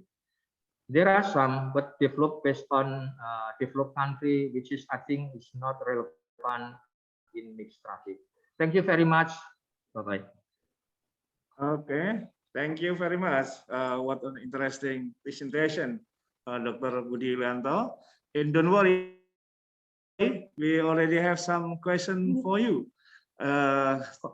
Okay, I think we start with the first question. It's come from Mr. Adityo B. Utomo. Mr. Adityo, yeah. Yeah, maybe Dr. Budi can also see from the chat room, yeah. His question is about how to determine the minimum stop distance value in traffic lights, yeah, with some variable for consideration, such as the vehicle starting, the speed, the braking time, braking distance, side obstacles, and also intersection density level. Okay, for the first question, please, Dr. Budi. Okay, thank you. So in this case, I use the fishing microsimulation. So we will define all the parameter on fishing simulation program. So there are some default value applied on the fishing, and then some of them we adapted based on the traffic condition in Indonesia. But as you can see, when we use the fishing microsimulation, there are some point that we cannot, we cannot just only we change, because basically fishing traffic simulation is especially for non-lane based operation, but it can be used in mixed traffic. There are some parameter I adjust. As you ask about the minimum stop distance value, this is I use the default value from fishing model, because in fishing model there are two what we call it, two engine, like car following model and lane change model. So I do not change the parameter on those engine.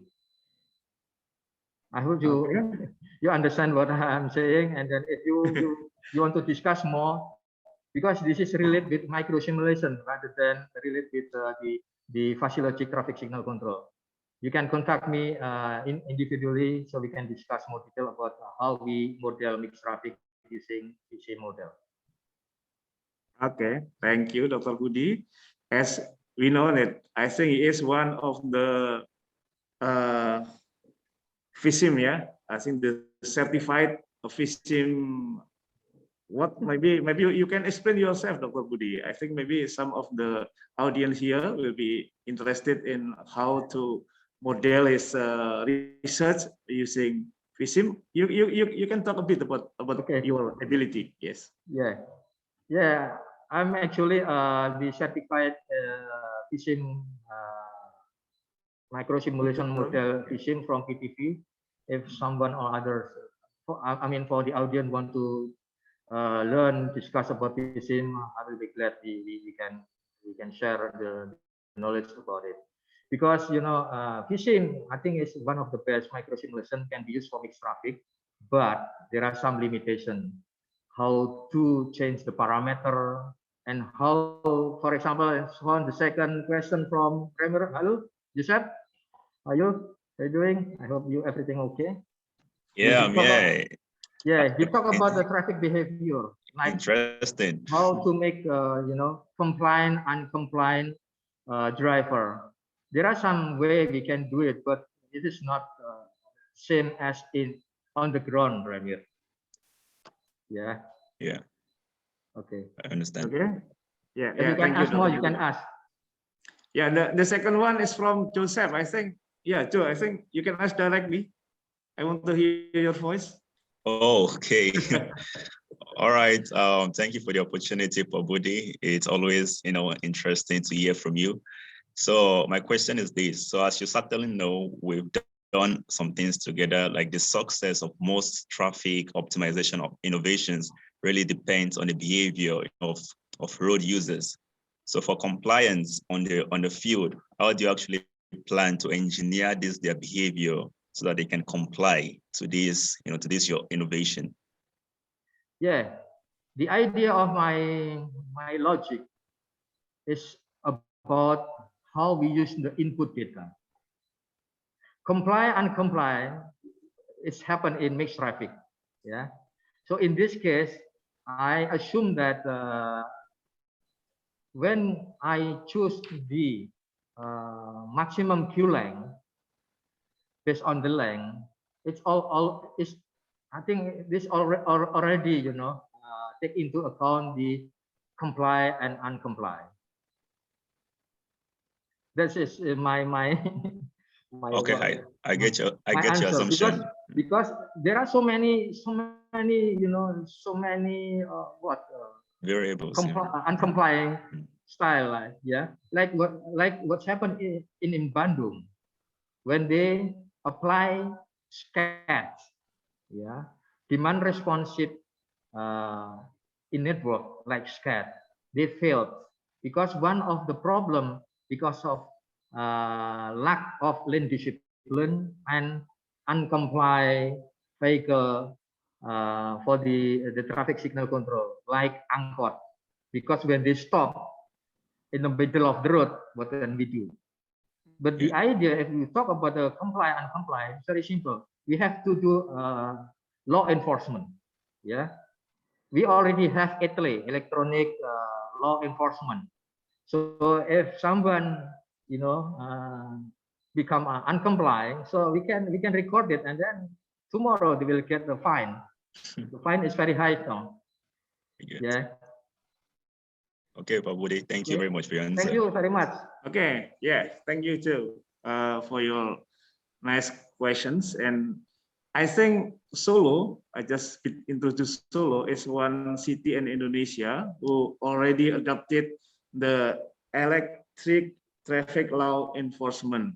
And Dr. Budi also one of the experts who have the close in practice with the Department of Transport in Kota Solo or Surakarta. Okay, I think we still are waiting for some questions, but before the question come from the audience, maybe we just Pak Budi could a bit introduce about Kota Solo with I think now the public transport is maybe #1 in Indonesia. If I can tell the public about that. Maybe and you are the part of these developments. Maybe you can tell us the audience about that. Okay, thank you, Pak Ari. Yeah, I think one of the successful of Kota Solo is how we implement public transport. What we call it, Batik Solo Tran. The process is not easy. It takes a long process. We start from 2009. Why we want to build public transport? Because Solo City want to provide. The policy of Solo City is move people, not car. So focus on the development of public transport. And recently, we already have 10 corridor.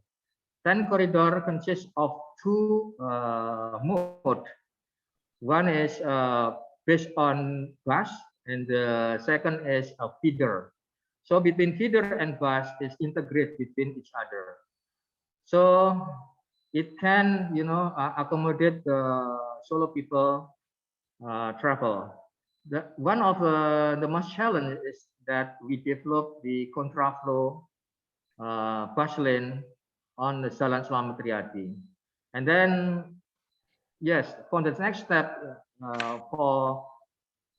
to improve the performance of the Batik Solo Tram, especially especially on the main road in Brigjen Selamat Riyadi, we try to develop demand responsive traffic signal control specifically for bus.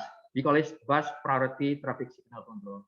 I think this is also the challenging project that we can improve the performance of intersection in Kota Solo. I think that's it, Mari.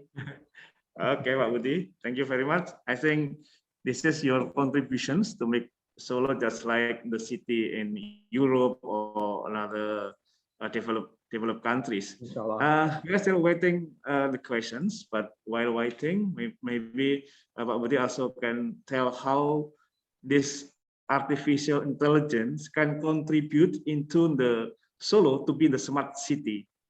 Maybe I think it looks like that it will be contribute to the smart city in Solo or maybe another cities in Indonesia or all over the world. Please, maybe you have an idea, you have a vision about that? Yeah, I think and for the next year, we will focus on the artificial intelligence because it's very effective and efficient. All of the product based on the computation and technology, etc. Especially for the transportation, we have to move forward to intelligent transport system. So we have to improve the transport facility not only on the public transport but all sector. Yeah, and about the what we call it as there are some way like how we create the information system integration between one mode to another mode and etc. I think we have to move to the next step if we want to become the 4.0 industry. We talk about artificial intelligence because artificial intelligence is focused on optimization automatically, not based on the human. Yes, I'm cannot say more agreeing that your opinions. But I think now is the problem in Indonesia, especially in Solo, maybe even Solo is like the spirit of Java, city with the culture and everything. It is still a problem with the behavior of the human behavior as well as how the trafficking. What do you think about that? What the first thing we could do? How to educate the people or introduce the technology? Which one is from your opinion? Yeah, I think what happened in Indonesia, especially in Solo city is already apply electronic law enforcement. This is by using the technology. I think the technology is very simple. I already mentioned it a long time ago in 2010 when I come back to Indonesia. But the problem, how to apply this technology is not easy because we have to talk about how we have to, make the law. I mean, kita harus membuat undang-undang. Yes. We have to make a regulation first before we apply the technology. Yeah. But now it's already set. And Solo, we already have ETLE. And ETLE is very effective, efficient. And we want to, put the law enforcement in front of everything. So I think if someone, for me, I'm compliant in intersection, doing, a wrong thing. So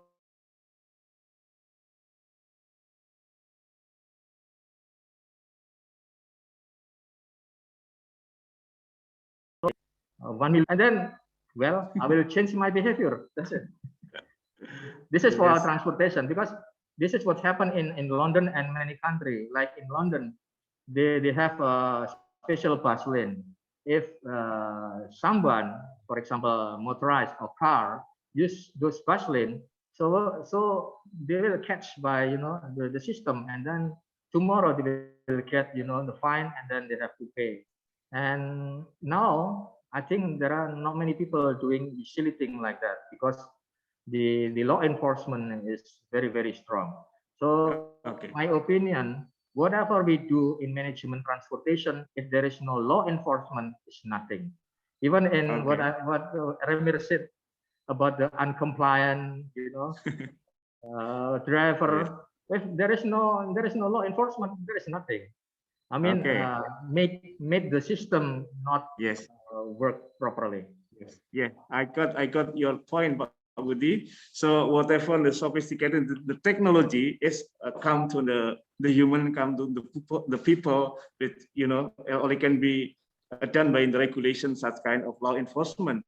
But actually, the law enforcement actually is not like athlete. It doesn't want to ask people to pay, but it will ask people to not to obey the rule. I think that's the point. And the important thing is about the change from like kind of the developing country like Indonesia to be a developing country, because I think your technology is already applied in somewhere else, in UK, for example.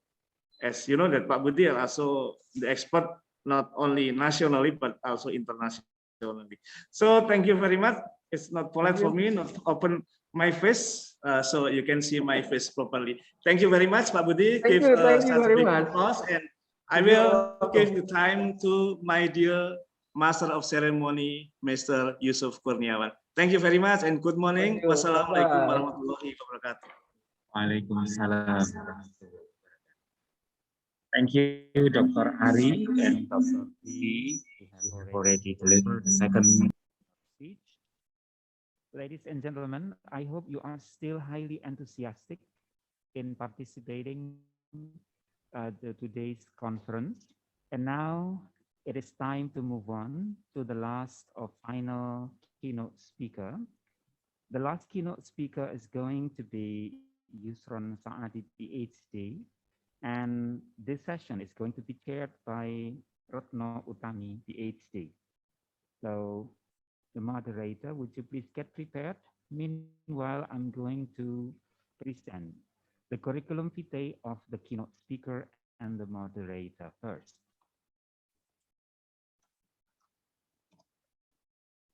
Okay, first about Yusron Saadi. Since 1994 to the present time, he is a senior lecturer in the Department of Civil Engineering of University Mataram University, West Nusa Tenggara, Indonesia, since 2018 to present. He is also the Vice Rector for Planning, Collaboration, and Information System of University of Mataram, West Nusa Tenggara. And then since 2018 to December 2018, he was the head of International Affairs Office of Mataram University, West Nusa Tenggara. He achieved his bachelor degree in civil engineering from the University of Mataram, Indonesia. And then he achieved his master degree in civil engineering from the University of Newcastle upon Tyne, the United Kingdom. And then his doctoral degree was obtained from UK too, but from different university. He achieved his civil engineering doctoral degree program from the University of Sheffield. He has some interests. Some of them are sediment transport mechanism, integrated water resources management, hydraulic engineering, and hydropower technology. Now, please allow me to present the curriculum vitae of the moderator, Retno Utami Agung Wiono, ST Master of Engineering, PhD. He pursued the Bachelor of Engineering in Marine Engineering from the Institute of Technology, Bandung. She achieved her master degree in civil engineering from the Yokohama National University. And then she also achieved the doctoral degree program from the same university in urban innovation. He has many, namely beach technique, port planning, scientific writing techniques, fluid mechanics, hydraulics, tsunami prediction and mitigation, beach building planning, publication, disaster management, climate change and drought assessment, report writing, and hydraulics practicum. Well, now, ladies and gentlemen, it's now time to have the last keynote speech. Now, please welcome Ibu Retno Utami Agung Wiono. Now the stage is yours to invite the keynote speaker. Thank you. Thank you, Mr. Yusuf, Mr. Chairman, Mr. Master of Ceremony. Good afternoon, good morning, ladies and gentlemen. The Honorable Rector of 11 Maret University, Vice Rector of University of Mataram, distinguished keynote speakers, presenters, participants, scientific and organizing committee, researchers, ladies and gentlemen. In this session, we will listen and discuss a study entitled Cultural Attributes into Disaster Risk Reduction Based Development Plans in Indonesia by Mr. Yusron Saadi, Director for Planning, Collaboration, and Information System, University of Mataram. Myself, my name is Retno Utami Agung Wiono. I'm a lecturer from University of Jember. Okay, Mr. Yusron Saadi, PhD, the time is yours. Thank you, Bu Retno. Screen, please. So I can change the from slide to slide freely.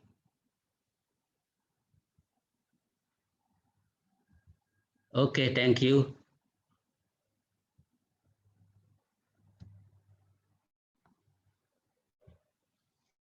Okay, so anybody can see the slide now?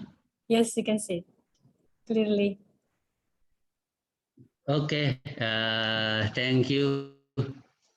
Ladies and gentlemen, I would like to present my opinion actually entitled Incorporating Cultural Attributes into Disaster Risk Reduction Based Development Plan in Indonesia.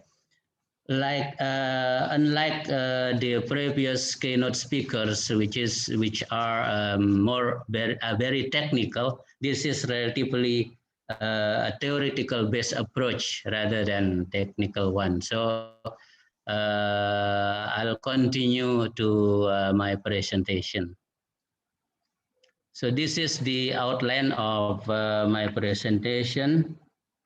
I will present a brief introduction, some definition and maybe facts files about the disasters in Indonesia.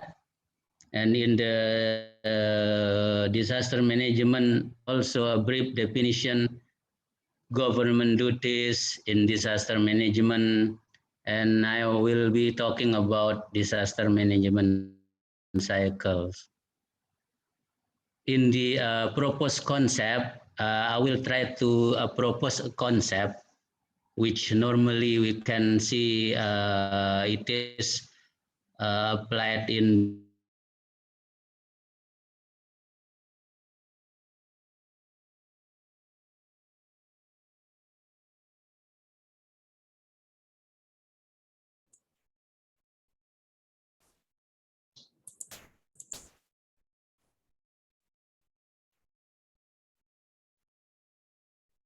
Oh, I'm sorry, I think the connection is off. We will wait. He will come back soon, I think. Okay. Hello everyone. My name is Yusron Saadi. from Center for Disaster Risk Management, University of Mataram. I would like to present my presentation entitled Incorporating Cultural Attributes into Disaster Risk Reduction Based Development Plans in Indonesia. Here is my outline, the outline of the presentation.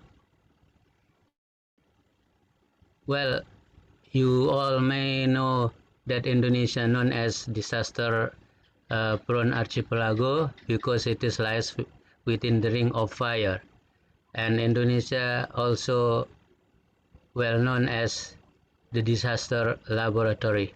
This is the fact and file about the disaster last year. It's almost 3,000 disaster, and most of them are hydrometeorological disaster.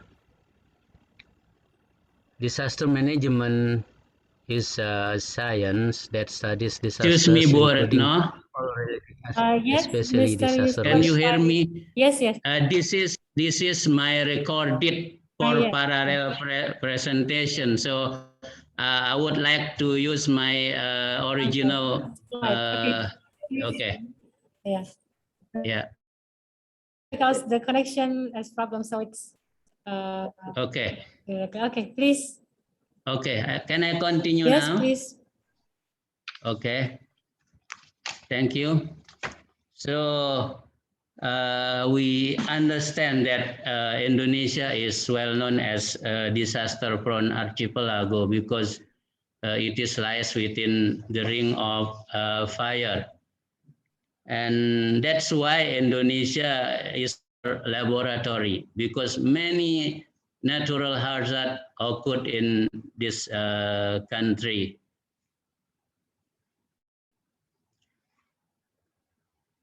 Kenapa enggak mau dia? Okay, I think again there is a problem here. Okay. Well, this is a fact file adopted from BNPB, National Agency for Disaster Management, BNPB. Last year, we experienced almost 3,000 disaster, but most of them are hydrometeorological disaster like drought, flooding, landslide, etc.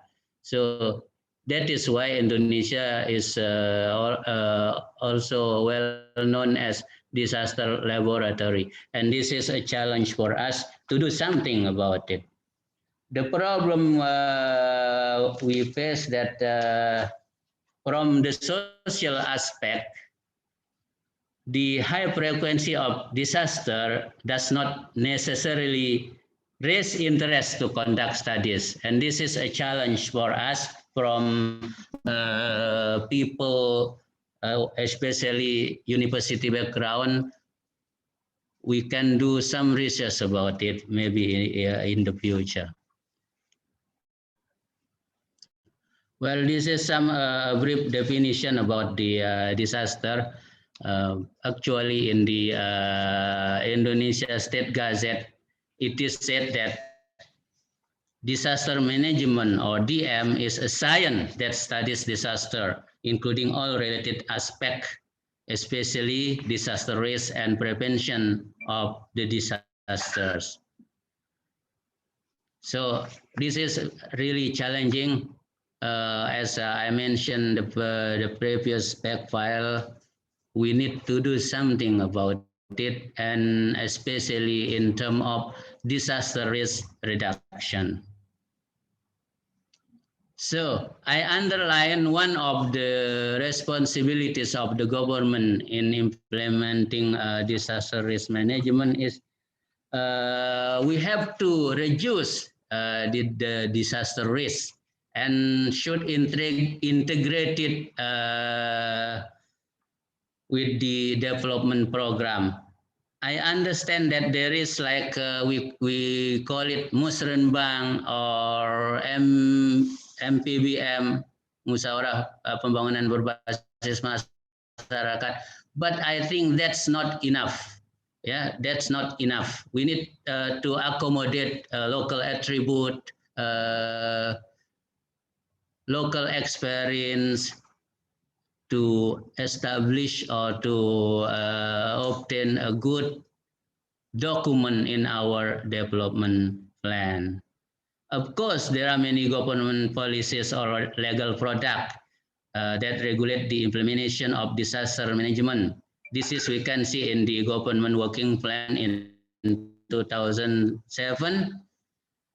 which is promised through Presidential Decree number 19 of 2006, where disaster mitigation and management has become one of the national development priorities. This is a good sign of new development in terms of how we recognize the disaster we have here in our country. And when we are talking about disaster management, there is what we call the disaster management cycle. It consists of 4 quadrants. This is I quote from Dr. Setianto paper in Bahasa Indonesia, and I communicate with him. I try to translate it and give me permission to input it in this presentation. I'll give a brief explanation of this cycle. If steps or activities have been taken during the prevention and mitigation and preparedness phase, and disaster occurs here, then the emergency response phase has started and continued with post-emergency phase before returning to the prevention and mitigation phase. And during this, the prevention and mitigation phase, it is necessary to deal with the possibility of future disaster and should be interpreted as the prevention and mitigation phase in the next disaster management cycle. So it's kind of like a repeated action, repeated occurrences, repeated anticipation for us.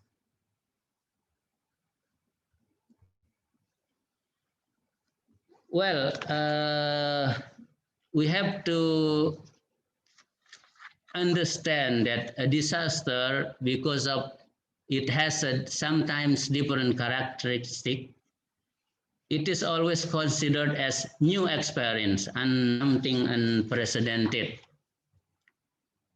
And the problem here is it's not become a collective knowledge. Yeah, it's not become a collective knowledge and experience, so that it has not been integrated in life and social policy. Soon as the disasters finish, we already forget it. So when the disaster struck again, we find it as a new experience. We are very difficult to learn from the previous one.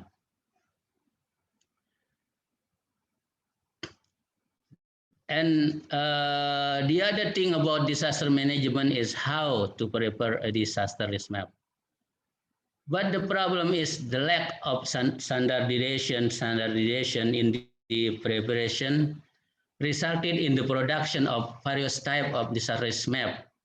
So there are many times that we can we can see 2 different kind of map. In fact, they are describing one single case, one single location, and one single hazard.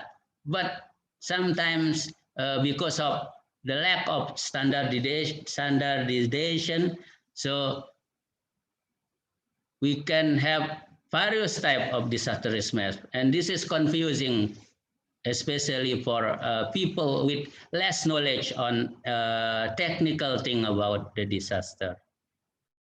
So that means fundamental understanding of the concept of disaster becomes a strong basis in mapping disaster risk. And the disaster risk can be in the form of threat maps, vulnerability maps, capacity maps. Here some clue about how to produce a comprehensive disaster risk map. So primary and secondary data collection is very important before we configure the spatial profile of the location on the type of disaster. We have to understand the geography, geology, hydrology, climate, and environment. We also have to accommodate social culture profile, infrastructure profile, and institutional profile.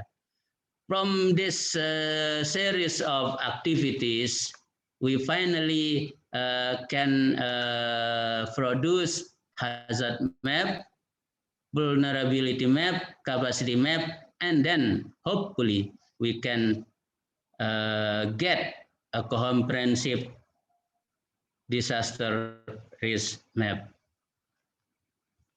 What about cultural attributes? Here I will describe some example of how cultural attributes can be a barrier or can be a strong point in government policies. The problem, the perspective in disaster management is often perceived the opposite way by the community in the location of disasters.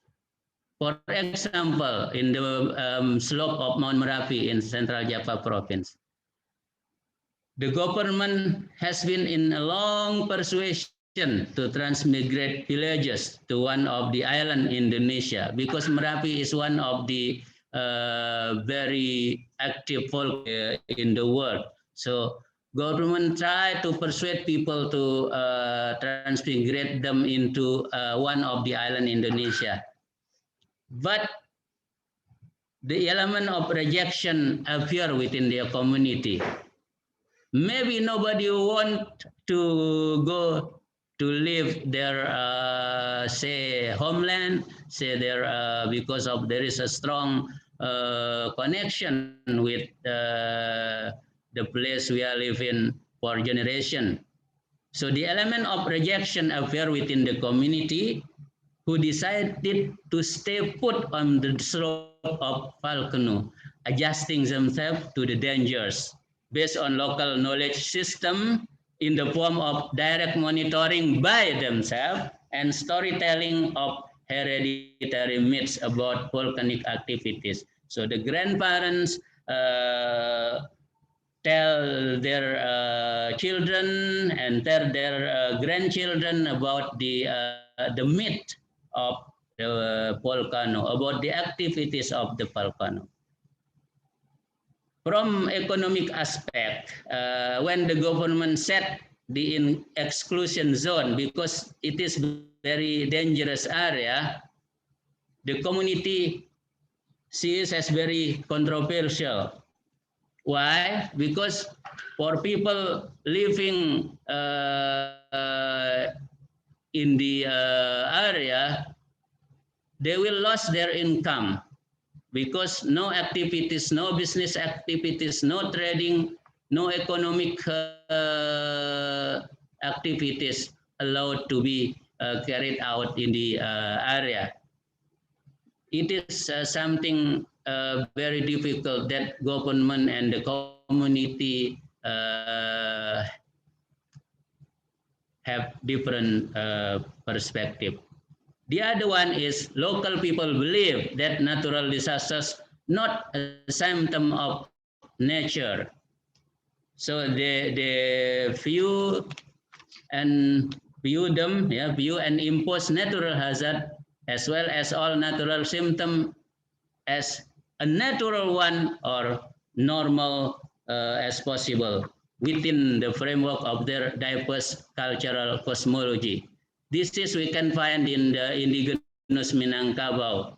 So it is quite difficult for government. Some people view earthquakes as entirely natural events that are scientifically understandable, but others view the hazard as divine interference with human life, so that they can only be understood in religious discourse as a test or punishment, a punishment from the God Almighty. They said that it is the punishment.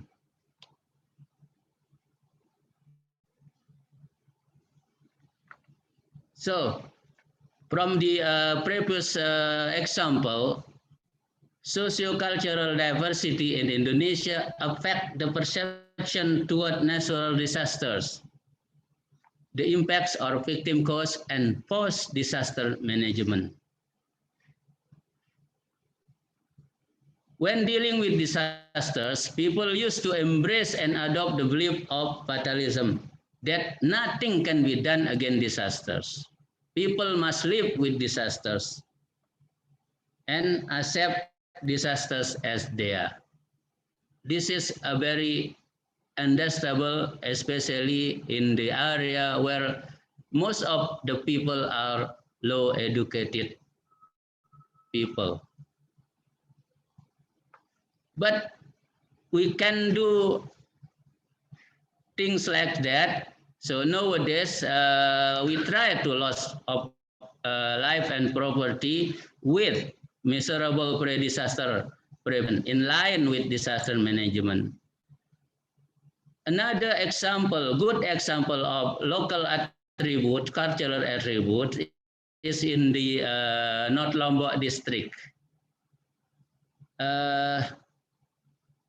Deliberately cutting down a tree will be severely punished in the form of paying a fine of 1 buffalo. 1 buffalo is very expensive. So if somebody intensely cut down a tree, they will be punished. And it is from generation to the generation. And this is very good example in terms of preserve the to preserve the nature. So all hereditary custom in the form of local wisdom must be interpreted by the government as a form of community support. Yeah, so government doesn't have to think themselves as a expert, but local wisdom, which is very good with long tradition from generation to generation, is a very valuable thing to be adopted. So this is why we need to understand the cultural system.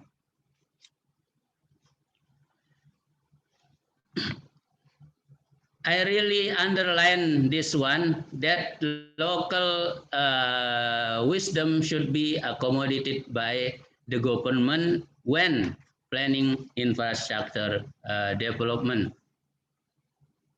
So the knowledge of the history is very important. I give one example here in the picture in the bottom right corner. There is a blue line. This is example from New Zealand. This is what is called a blue line. This blue line is a sign so that people can see where the dangerous area and when the safe area. So when the tsunami struck, they know how to make a mitigation plan, where to go, and so on. This is a very good example, the collaboration between government and community. And this approach is, I think we can do it here in our country. This is also a very good example, very simple one, but this is already known from centuries ago in the Western country. When the flooding struck, people marking the flooding level in their walls or any surviving infrastructures So they can see, they can remember the flood in one time occurred with the level of the marking. Because when we are talking about the method to calculate flooding, the hydrograph sometimes we get its underestimate or so many times we get overestimate. But with the control of this approach, we can see that our calculation underestimated or overestimated. So I'll try to propose a concept here based on the my experience training in other countries, following example in the developed countries. So I underline that government should not feel right on its own and ignore the values and norms within the community.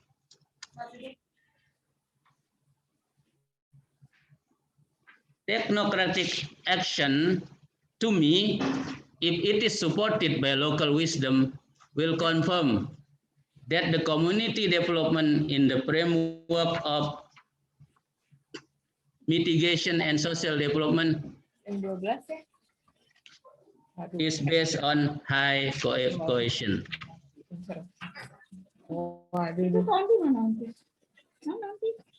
Well, why I propose this concept? Because from my experience, countries with advanced knowledge in disaster management prepare the development planning based on the need for reducing risk and emergency management plans. And experiences show that Indonesians are familiar with this hazardous event.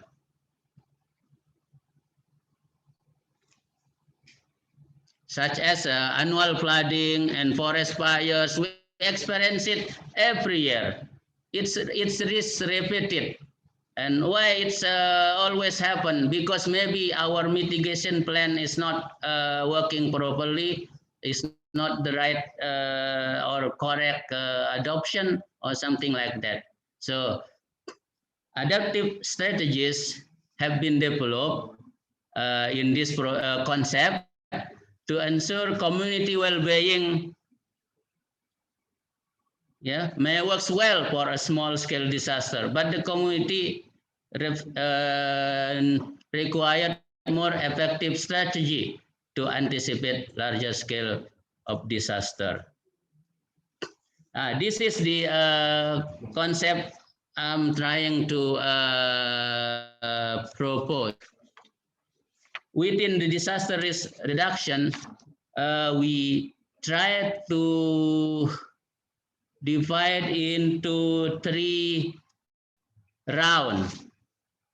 The first is early round of activities, and the second one is formal round of consultation, and then the end product. The end product is development plans. During this early round of the processes, the community has the opportunity to incorporate traditional knowledge, values, and practices into disaster-related development plans.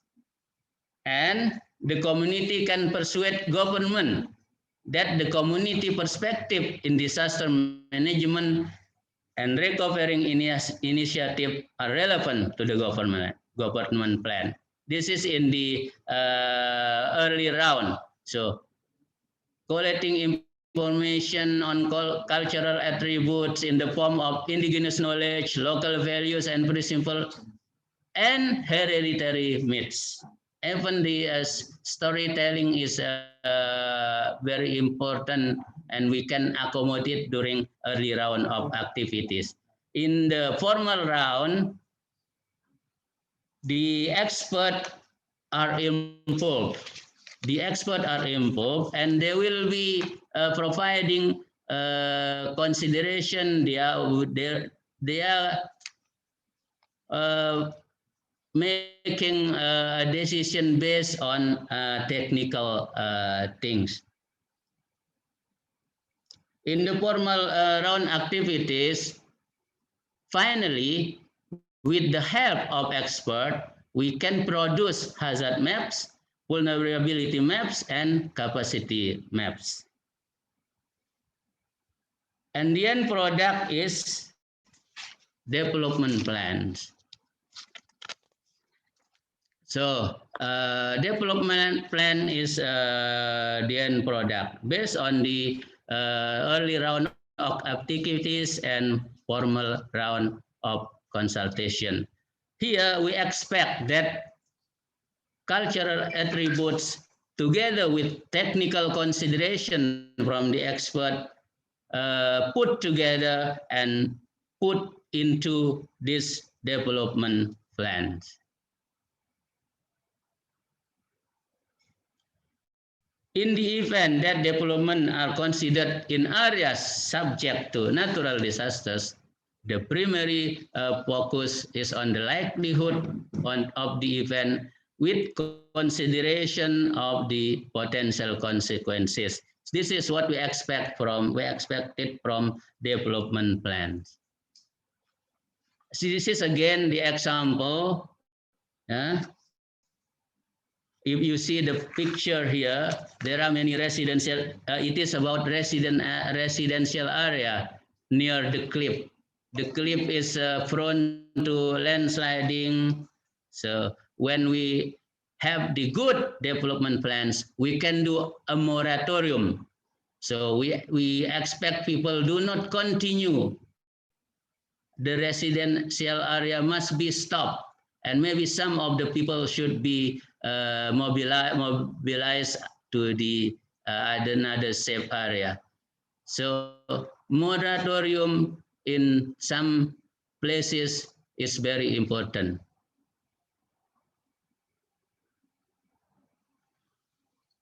Another example is here in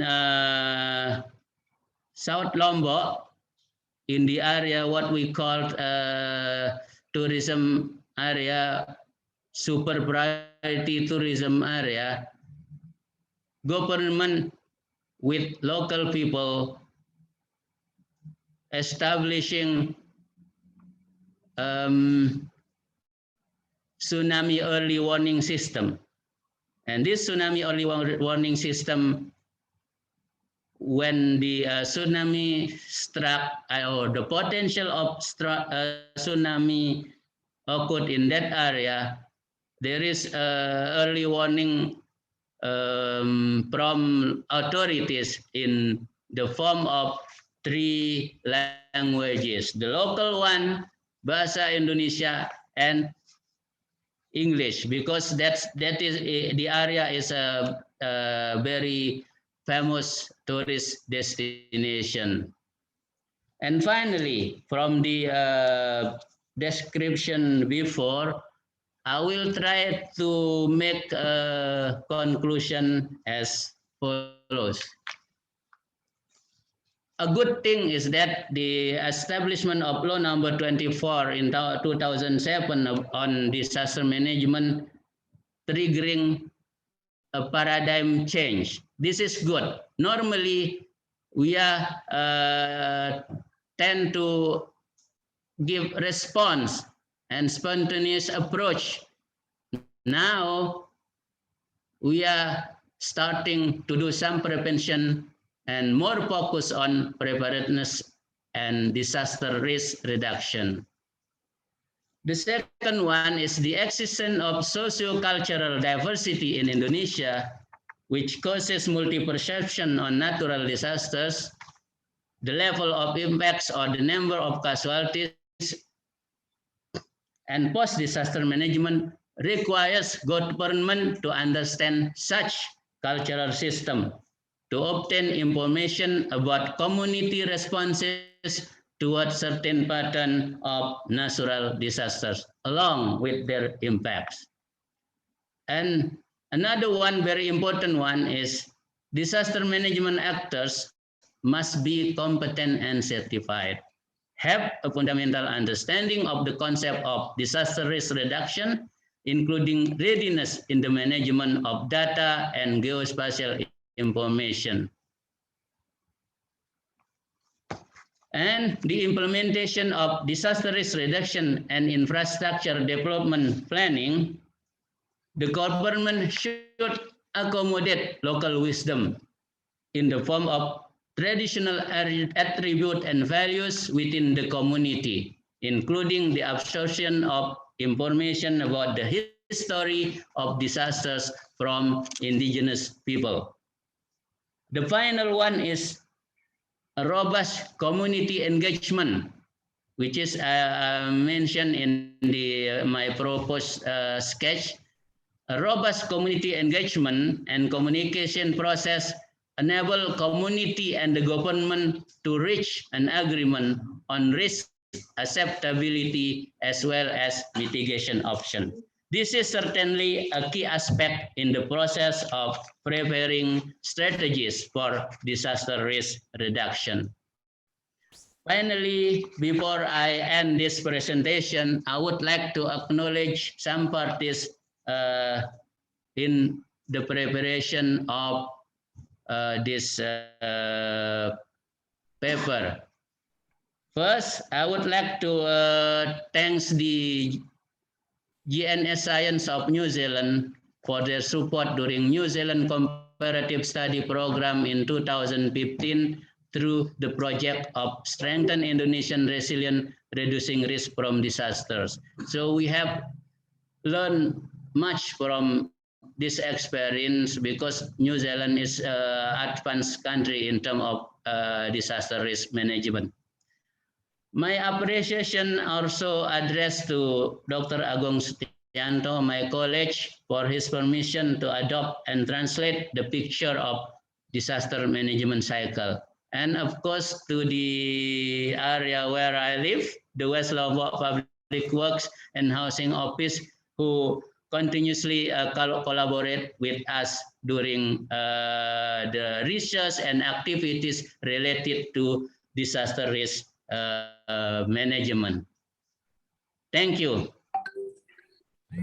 Thank you very much, Mr. Yusron Taisad, PhD, for the very insightful presentation. It is a very interesting topic because we know that disaster is very close to us also recently in Indonesia. Now we will go to the Q&A session. We have several questions in the chat room. First from Dr. Abdurrahman. Thank you very much, Dr. Yusron Saadi, for your interesting presentation. I would like to ask the following two questions. The first question, today's advances in information technology enable people to share any factual or false news about the disaster immediately through social media. Based on your experience, do you think social media can affect local wisdom of community in regions vulnerable to disaster? Okay, that's a very interesting insight because nowadays social media is like a media mainstream. So we have to acknowledge the existence of social media. But the problem is, again, we have to be very careful the source of the news. For example, when I present the tsunami early warning system, the final decision to announce if there is a potential risk of tsunami should be from one single hand, from the authority. So sometimes social media give us false information. So in this case, we have to be very careful. We have to be certain that the information broadcast through social media is from the authority. Thank you. Yes, thank you very much. I think maybe the question also asks about the social media. All people can share what they receive. not only from the authority. So you ask that the best should come from the one hand. Okay. The second question, you propose that the community requires a more effective strategy to anticipate larger scale disasters. Could you please give examples of more effective strategies in local scale in anticipating tsunami? Because BMKG has already issued public warnings about megatrust earthquake and tsunami. Okay. In my presentation, I presented a picture of a tower of tsunami early warning system. We installed the tower based on the grant by National Agency of Disaster Management, BNPB. And we are working together with the BMKG, yeah, BMKG, yeah, BMKG. That's why we call it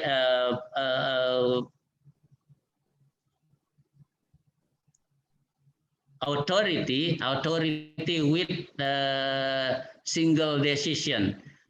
BMKG can issue a warning, the tsunami warning, but in that area where the tower is installed, the authority to announce the warning should be from the local authority. And it is agreed between BMKG, BNPB, and also local BPBD in the area. Thank you very much, Dr. Yusron Sati. Okay, thank you very much for the answer from Mr. Abdul Rahman.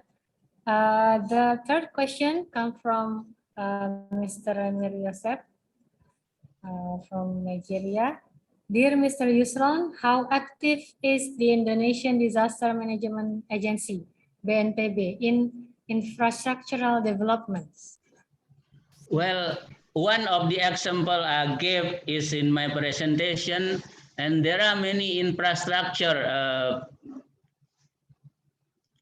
developed and installed by BNPB. The problem in Indonesia and maybe in other developing countries is vandalism.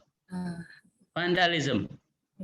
And when we are setting instrument in one remote area, in one day, next day maybe something happens with the instrument. Yeah, so vandalism is very important barrier in developing, increasing knowledge on disaster mitigation. And this is a challenge also for us. We have to persuade, we have to approach community, local people to work together with us. Another good example is when you have evaporation pan, for example, to measure or the precipitation, to measure rainfall. Yeah. Next day you find it in the kitchen of people. They use it as frying pan. They use it as a domestic use. So what can you do? It is very, very unfortunate that low educated level of people many times is need to be, we have to take certain attention to them. Yes, yes. Okay, thank you very much for the answer and for the question. Mr. Joseph, do you have a next question? Or, okay. I think I'm satisfied with this answer. Thank you. Okay, thank you. Okay, now I have a question, Dr. Yusron. In your presentation, you tell us about early round and the formal round. And we understand that it is quite difficult to convert heredity myth to disaster map, to risk map, and also disaster risk reduction for the final development plan. So how can we do that? Well, Bu Retno, we recognize there is musrenbang, ya, musyawarah perencanaan pembangunan, ya. There is also MPBM, musyawarah pembangunan berbasis masyarakat. We recognize that, but I think it is mainly ceremonial one rather than technical one. Yeah, so you can say something. The informal leader can say something during the session, but that's it. Yeah, only ceremonial things. Only I mean to introduce yourself as a mayor, as a bupati, or as a governor, and then you forget them soon after the session finish. What we need to do is how to make a formal session in inviting them who familiar with the disaster in one area before we invite expert into the second round of consultation. Okay, thank you very much. So I understand that rather than inviting the expert first and making map or making the line, so first we invite people, then we ask them about the idea, about the local wisdom, then after that we go to the formal round, right? That's right. Yes, yes, I understand. Then maybe could you please elaborate more, because I saw in your presentation about the blue line in New Zealand. Then you also tell us that it is one of the example that the local wisdom was considered in that disaster mitigation. So what they did in the New Zealand to make that blue line?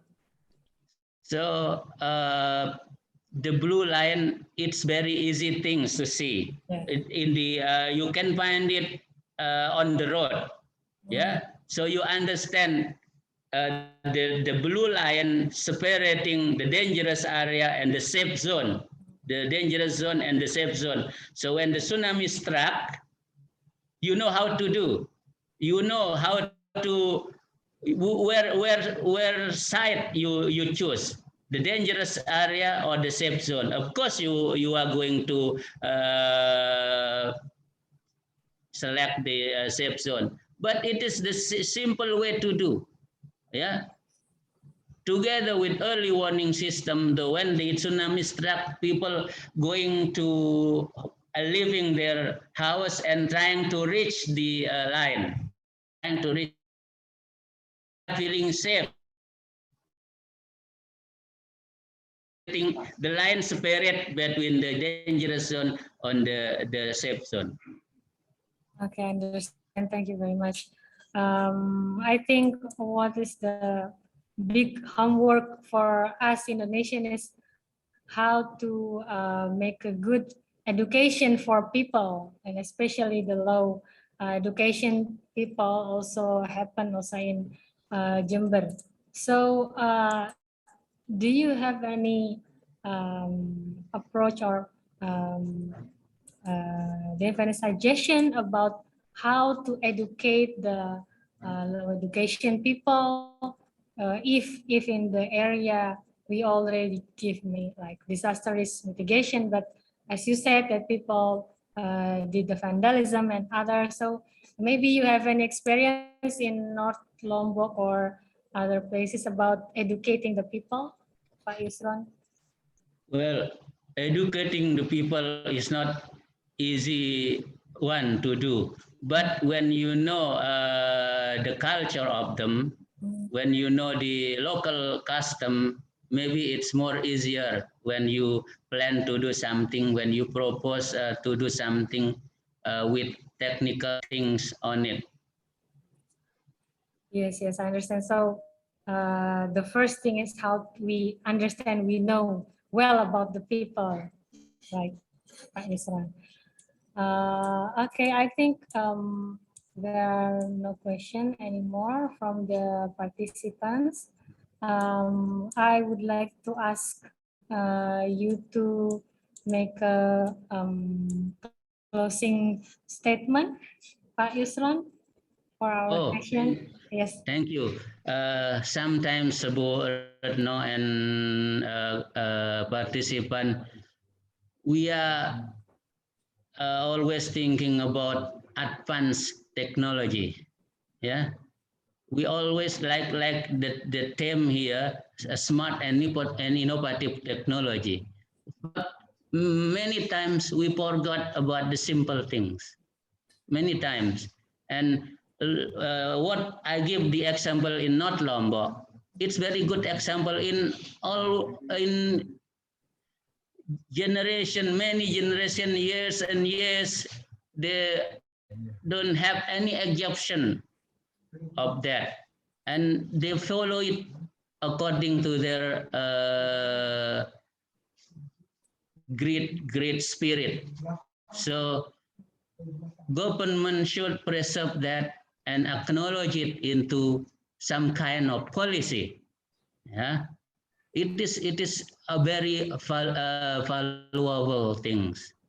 So don't forget about hereditary myths, local custom, local wisdom, cultural attributes. That's what I can say. Yes, yes. Thank you very much once again, Pak Yusron, for the very insightful presentation and very fruitful discussion. Hopefully we can meet in another occasion. Okay, I also thank all the participants for the good discussion this morning.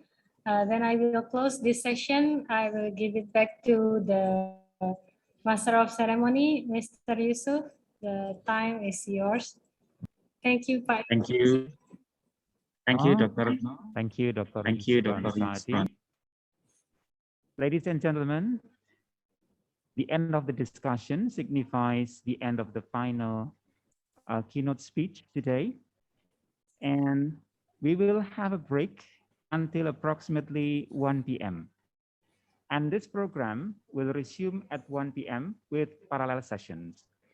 So, ladies and gentlemen, that's all for today's conference for the half day, and I'll see you again later. Thank you.